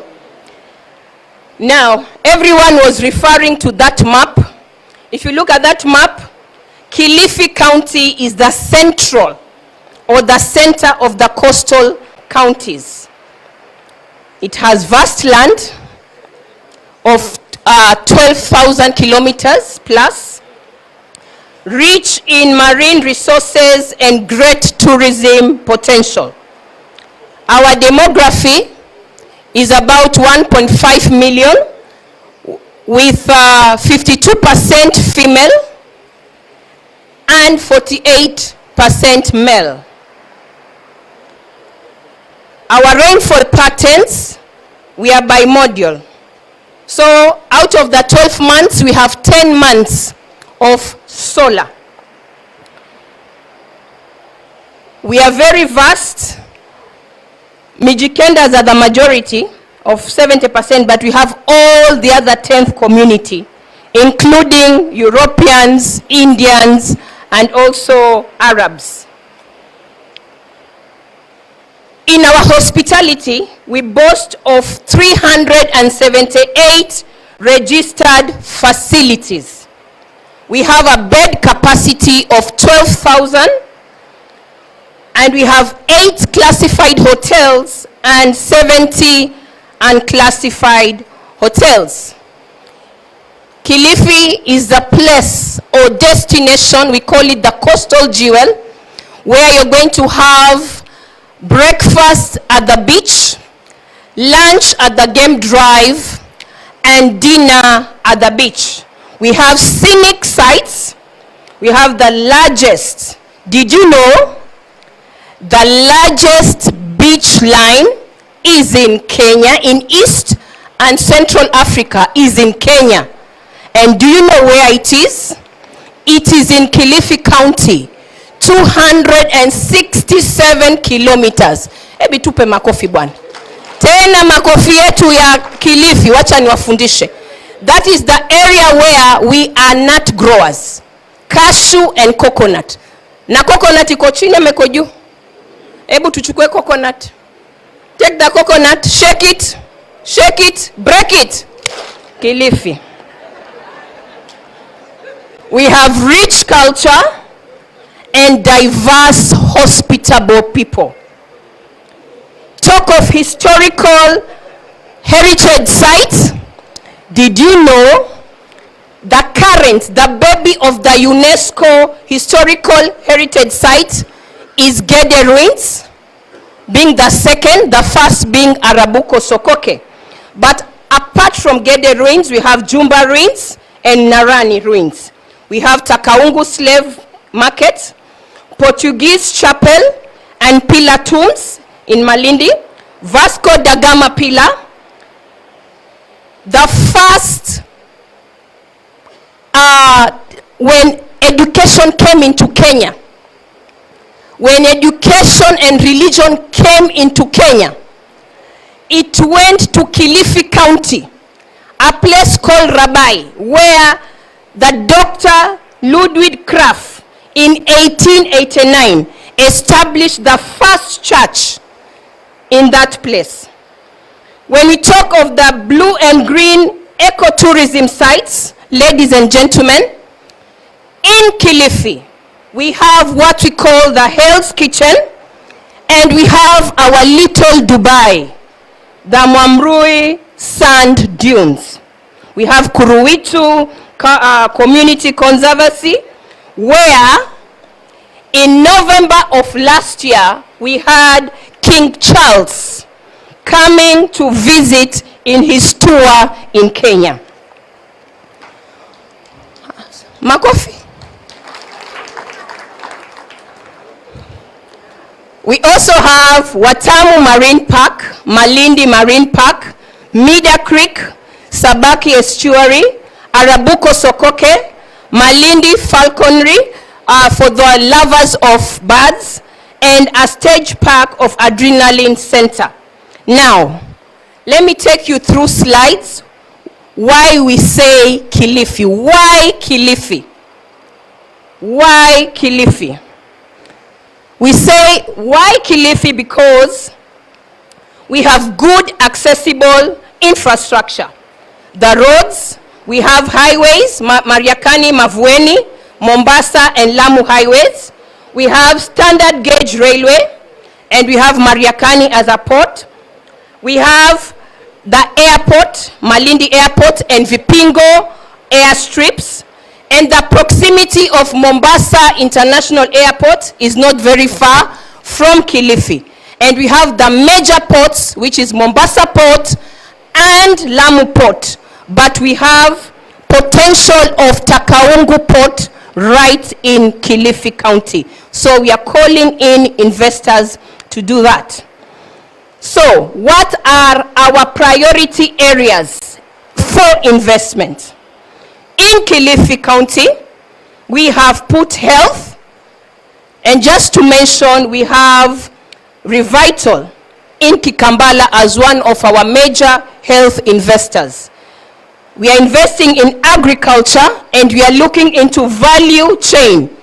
In agriculture, we have Carlo, and the HEC Center, which is a training center. We also going to invest in education and sports. And when you're talking of sports, Vipingo Ridge, a renowned PAG golf course, whereby every year we have the Magical Kenya Ladies Open Golf, which is played there with around 169 nationalities and all the media houses in the world.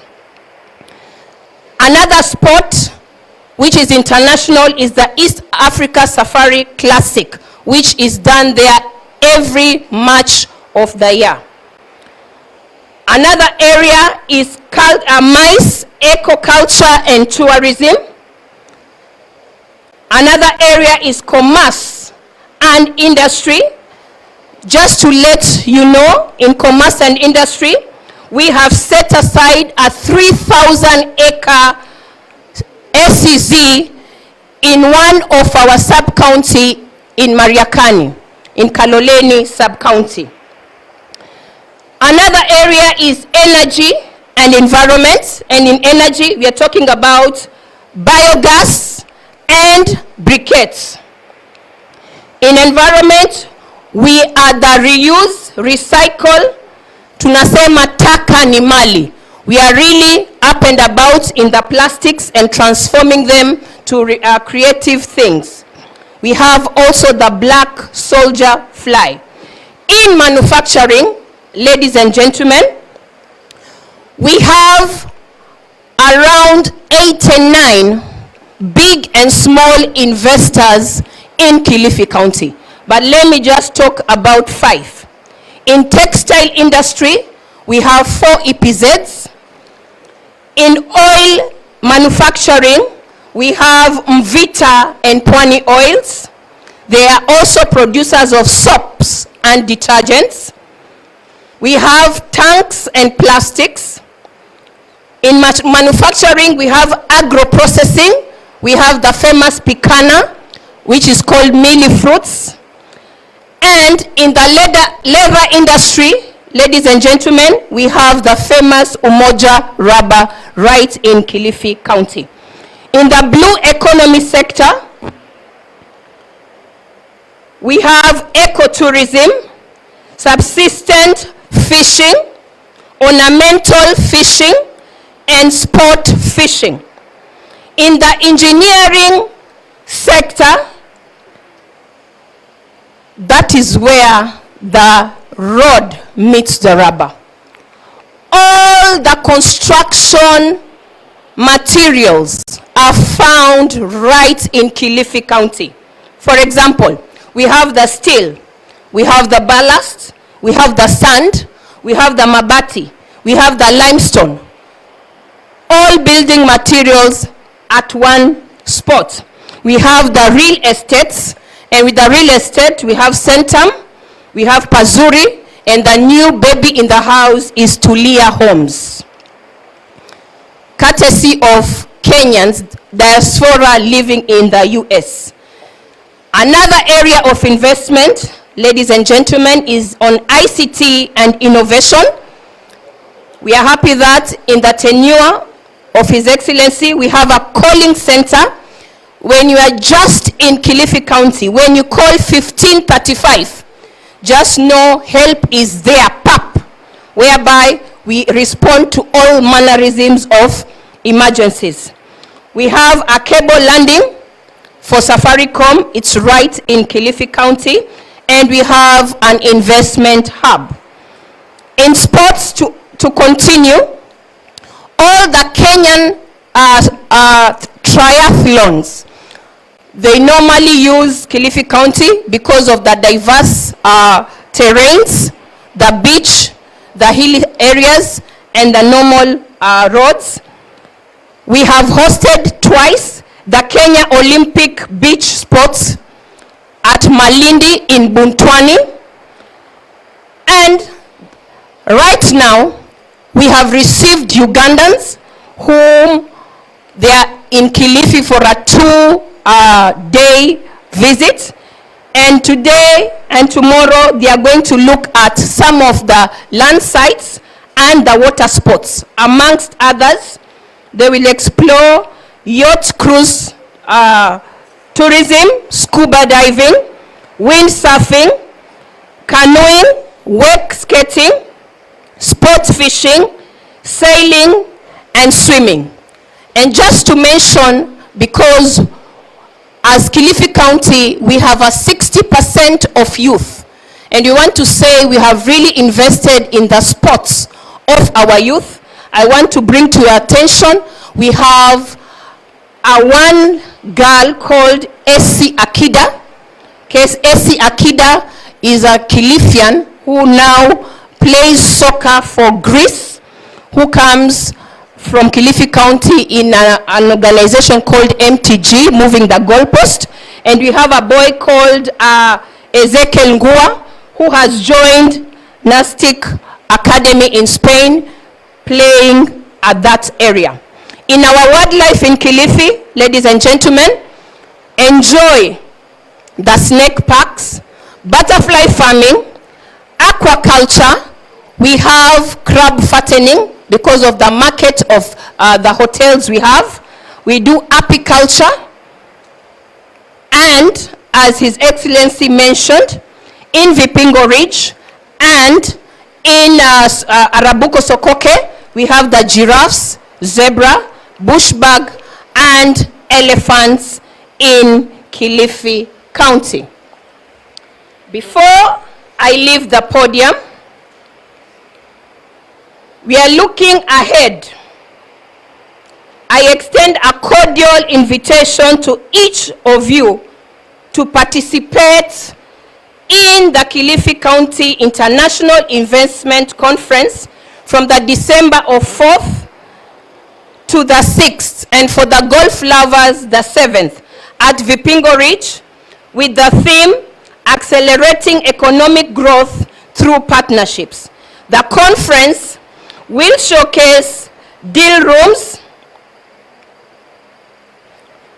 and knowledge-sharing opportunities. I urge you to consider Kilifi as your next investment frontier due to its high returns on investment, suitability-driven growth, and collaborative ecosystem through initiatives like the Kilifi Investment Corporation. Together, let us strengthen our ties as coastal economic bloc and shape a legacy of mutual prosperity. In the words of Kilifi, tunasema karibuni Kilifi, you are welcome to Kilifi. Let us unlock the vast potential. Gathering. It serves as an access point to exceptional prospects in one of Kenya's most optimistic areas. Kilifi boasts abundant natural resources, cultural variety, and strategic advantages. Kilifi is a perfect agricultural haven due to its fertile lands and favorable climate. Additionally, the thriving tourism sector offers opportunities to invest in stunning resorts and eco-friendly initiatives that highlight the area's natural beauty. Kilifi is home to forward-thinking entrepreneurs who are excited to work together and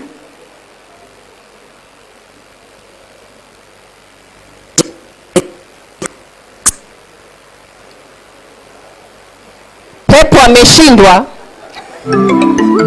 Kilifi is home to forward-thinking entrepreneurs who are excited to work together and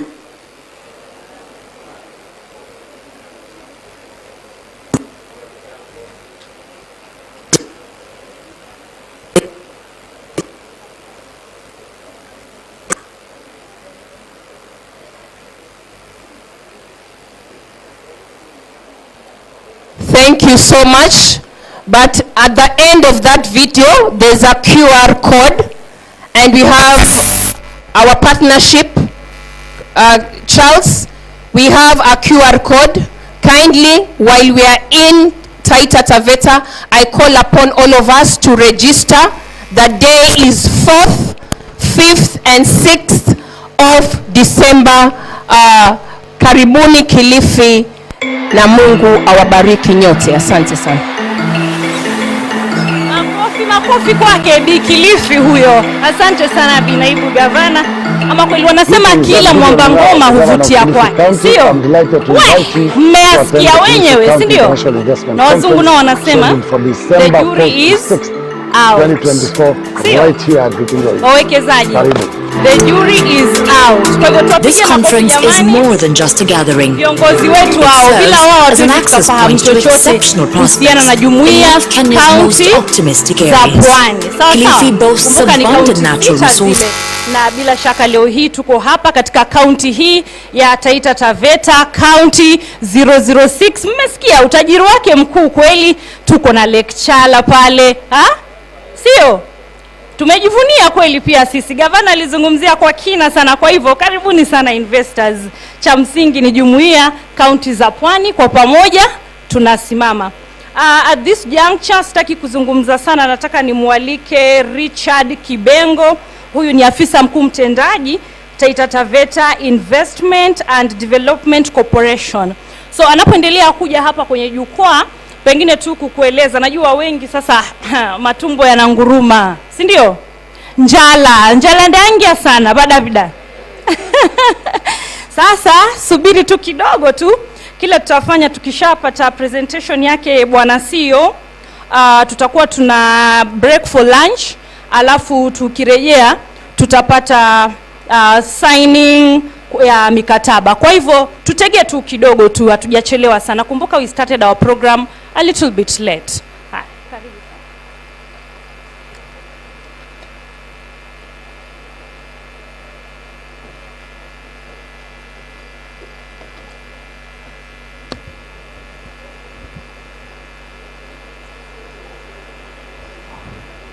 Your Excellencies, governors present, distinguished ladies and gentlemen, good afternoon. Good afternoon again. Bwana Yesu asifiwe. Bwana Yesu kaso. Asante. Now, His Excellency the Governor Andrew Mwadime had started this off. Unfortunately, we gave it to Tana River and Kilifi, and it seems that we're almost forgetting what Governor Andrew Mwadime had just started by saying. So I'll just start and remind you what Governor Andrew Mwadime said about Taita Taveta County, and just tell you one or two reasons why Taita Taveta County is the best investment destination. My name is Richard Wandana Kibengo, the CEO Taita Taveta Investment and Development Corporation. Now, just a quick look at what is in Taita Taveta. You'll almost see that Taita Taveta is one county that is blessed with a lot of biodiversity, rich minerals, we have livestock, huge land for investment, and the more reasons why we're saying that Taita Taveta is the hidden treasure. Now, 10 years down the line, we've always spoken about Taita Taveta being the hidden treasure, and this year, we're saying that we're changing this story to exploring what is in Taita Taveta to make it Taita Taveta the best destination for investment. Now, I'll begin by showing you a map of Taita Taveta, just for you to appreciate what Taita Taveta is. Go to the next slide. What to show you what Taita Taveta is, and just make you understand some of the facts about Taita Taveta. Taita Taveta has an area coverage of 17,000 kilometers squared. I'll tell you the reason why I'm telling you this story. We have a population of 340,641 persons living in Taita Taveta. Now, as we speak about the 17,000 kilometers squared, we are also talking about the 62% that is under KWS. So if you take 62% of 100%, simply tells you that most of our land is covered by KWS. This speaks to the many historical injustices that we've spoken for a long time, and Taita Taveta is getting to a place where we're saying that we need to be counted like other counties. Now, further to this, as we even talk about the 62% that is under KWS, under Savo East and Savo West, we're speaking about the ranches. That takes up another close to 20%. Now, if you did your quick calculation, it tells you that Taita Taveta, what we are simply living on, we're living on around 11% of our land. That 11% of that land is covered by hills, is covered by mountains, rivers. And so that can tell you almost a quick calculation of what Taita Taveta is. I'm saying this so that the stakeholders that are in here, we can have a sober conversation on how Taita Taveta can benefit from the huge resources that are in Taita Taveta. Unfortunately, Savo East and Savo West has not benefited us for the past many years, and we are coming to a time when we need a sober conversation on how the Savo East and Savo West can benefit the people of Taita Taveta. Simnipigie makofi. Now, second slide, please. I want to take you through the investment opportunities and the sectors that are in Taita Taveta. Now, different from other speakers that have come here, look at the many sectors that we're looking at. Now, Taita Taveta, if you talk about agriculture, let me start with agriculture. Governor Andrew Mwadime had already stated clear about the best macadamia that we have in Taita Taveta, the best banana that we have in Taita Taveta, the best onions that we have in Taita Taveta, the best tomatoes that we have in Taita Taveta. Good people, Taita Taveta is a land that is blessed with good agricultural products that we can sell to this world. Little has been told that in Taita Taveta, if you combine Ahero and Jumuiya rice production, if you put them together, we are talking about 45,000 acres of land, combined Jumuiya and Ahero. Taita Taveta has a capacity of over 60,000 acres of land that can be put under production of rice. The team that visited Taveta yesterday, Your Excellency, came back with a good message that Taita Taveta is really the best place of investment. Let's talk about banana. Do you know that after Kisii, Taita Taveta is the second largest producer of banana? These are stories that have not been told, but these are stories that we begin to say that Taita Taveta is huge in terms of potential on investment. Let's discuss about infrastructure. Let's discuss about the Mombasa-Nairobi highway. Nairobi is not complete without Taita Taveta. If we wanted to stop business in Nairobi and in Kenya, we just need to stop that highway and close it for 5 minutes. Kenya will be collapsing. Let's discuss about SGR. We talk about the airstrip that we have in Ikanga. This is the shortest route that can get you to Rwanda, Burundi, Uganda, Tanzania. Ladies and gentlemen, we have the best infrastructure development. Actually, a better word to say is that Taita Taveta is the transport hub.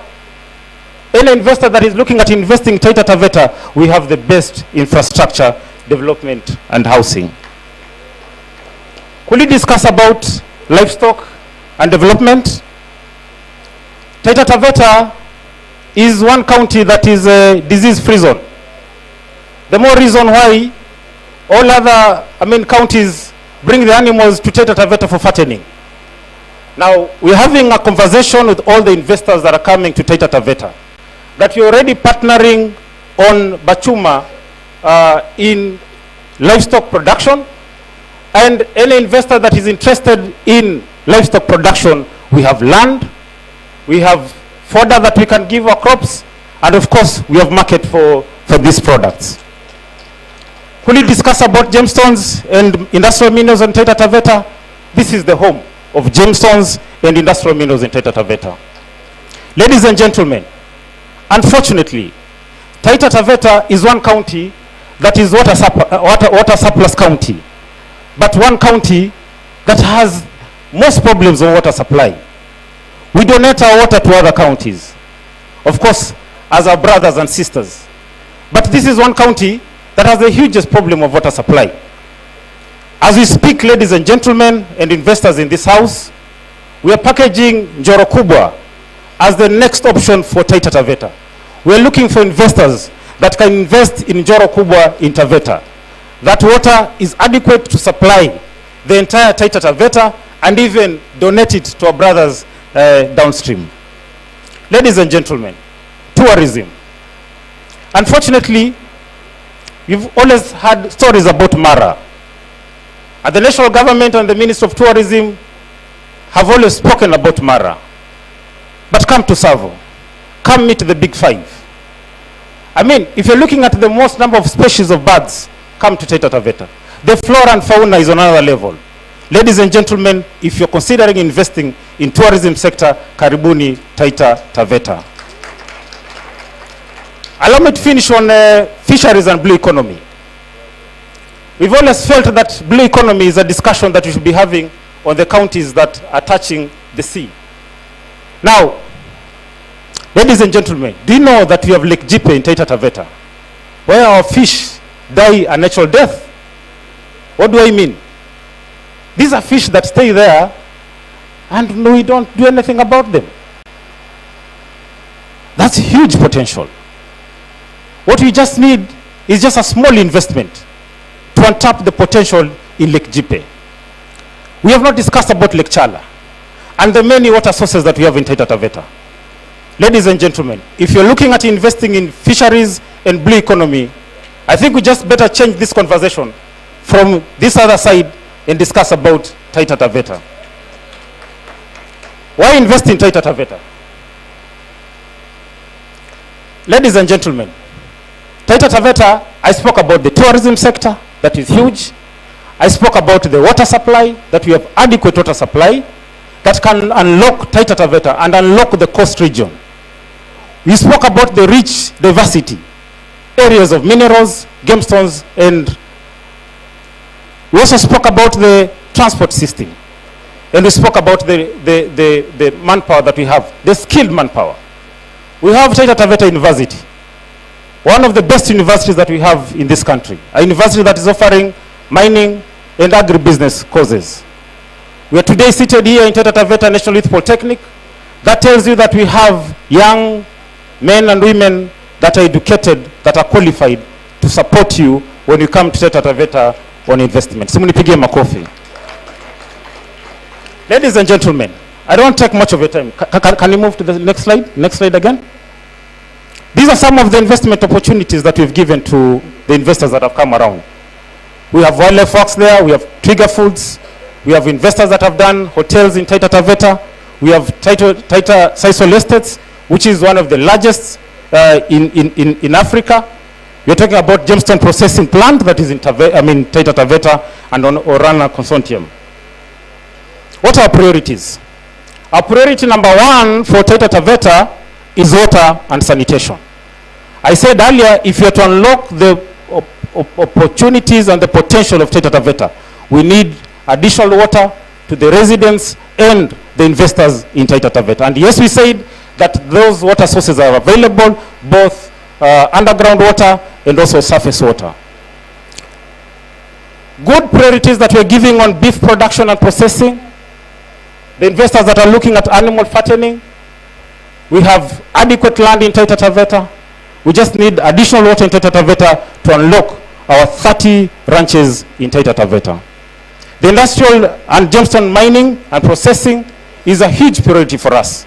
The tourism, I cannot speak much more about this, and agro-processing. Ladies and gentlemen, I just want to take you through some of the packaged investment opportunities in Taita Taveta. And allow me to just concentrate on areas around green and blue economy. A little discussion on commercialization, pasture and production and feed processing. For the investors that have an interest in this, we have packaged this for you. And as I initially talked about, that we have Bachuma, LEPZ, that we are considering partnering with a private investor to consider commercial pasture production and feed processing. We're only looking at 6.5 million USDs to put up this investment in Taita Taveta. A modern abattoir, and yes, I'd already spoken about the Bachuma LEPZ. that is available for any investor that wishes to come to Taita Taveta. Those are 15,000 acres that we're considering to invest and partner with investors in Taita Taveta on putting up a modern abattoir. Establishment of tannery, hide, skins and processing is a huge investment opportunity that we're looking for the investors that are coming in Taita Taveta. We also look at milk processing, a milk processing plant. Those that have come to Voi today will almost see that Voi is a semi-arid area. You've not gone up to the hills of Hundanyi.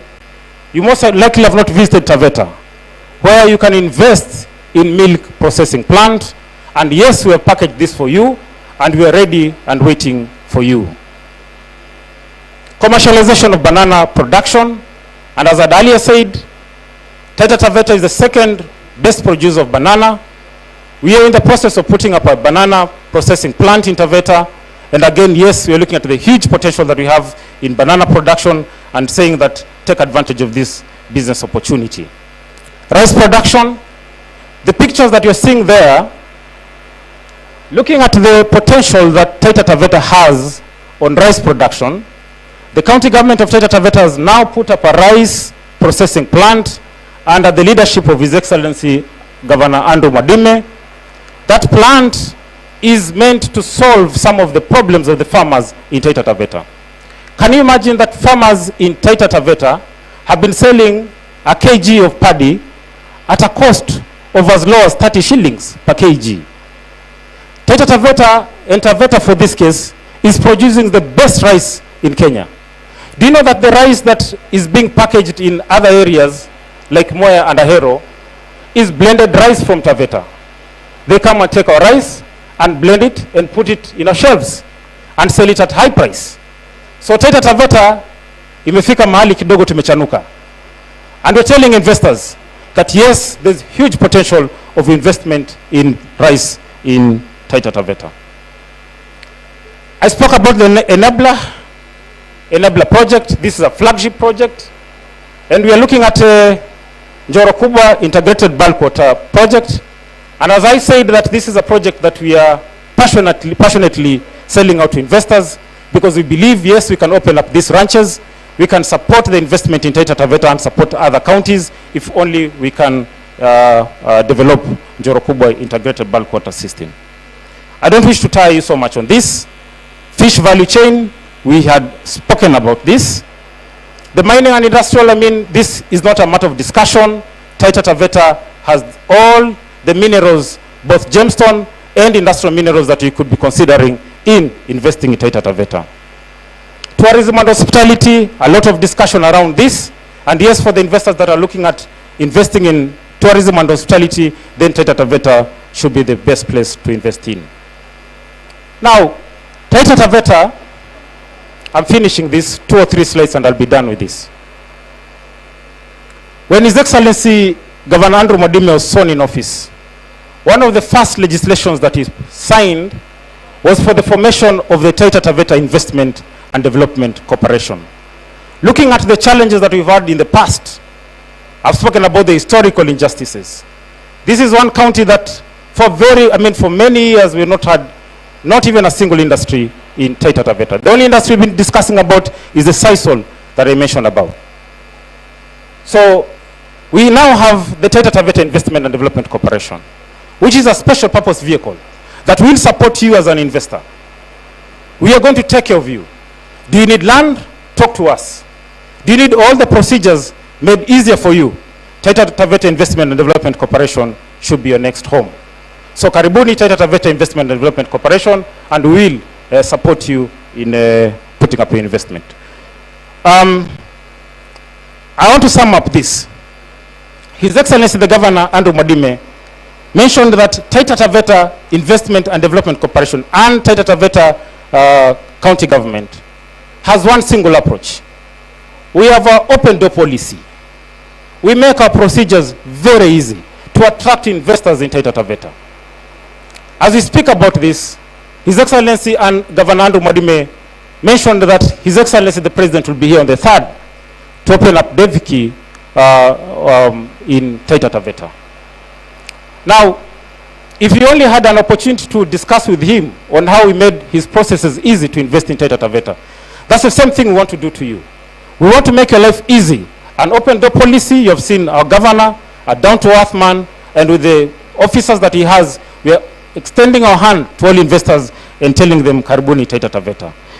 Ladies and gentlemen, I have spoken a lot, but I just want to tell you, ladies and gentlemen, all the development partners seated here, that Karibuni Taita Taveta, Karibuni Mzinyi.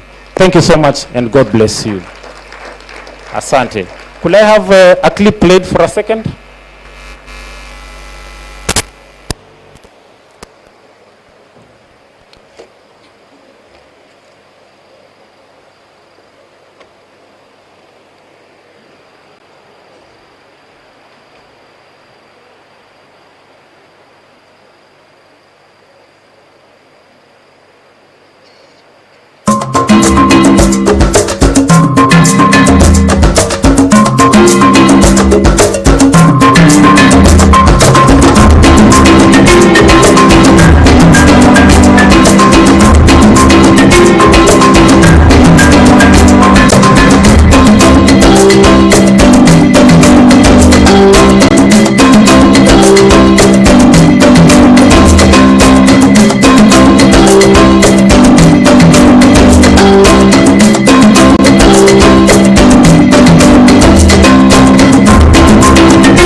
Taita Taveta. It is a major gateway to the United Republic of Tanzania through Voi Taveta Holili International Highway. Located approximately 360 kilometers southeast of Kenya's capital city, Nairobi, and 140 kilometers northwest of the port city of Mombasa, bordering 6 counties including Kajiado to the west, Kwale and Kilifi to the east, Makueni, Tana River and Kitui to the north. This makes it an ideal regional investment corridor. As captured in the county's strategic plan to stimulate development that will impact the population and transform the county between now and 2027, Governor Andrew Mwadime, third governor of Taita Taveta County, calls for national and international development partners, as well as private organizations, to strategically partner with the county government in order to make full use of and derive benefit from available resources for mutual benefits. As a foundation of sustainable socio-political and economic growth, the county has created an enabling environment to attract development partners and donors to support investments and development of integrated water infrastructure for domestic, industrialization, irrigation and consumption by wildlife.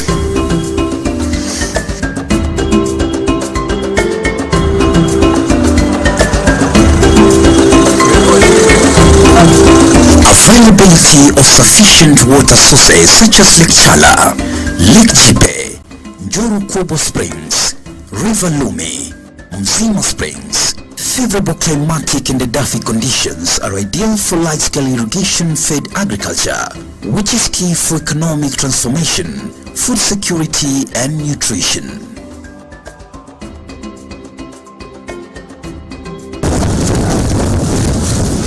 The county is ranked the second largest banana producer in Kenya, with annual production in 2020 standing at 62,000 of hidden treasure. Karibuni Mzinyi. Karibuni Mzinyi. Makofi kwa kaunti 006, utajiri wa kipekee chini ya gavana wa kujaa. Gavana amejawa na upendo, gavana amejawa na nini? Amani, gavana amejawa na maendeleo.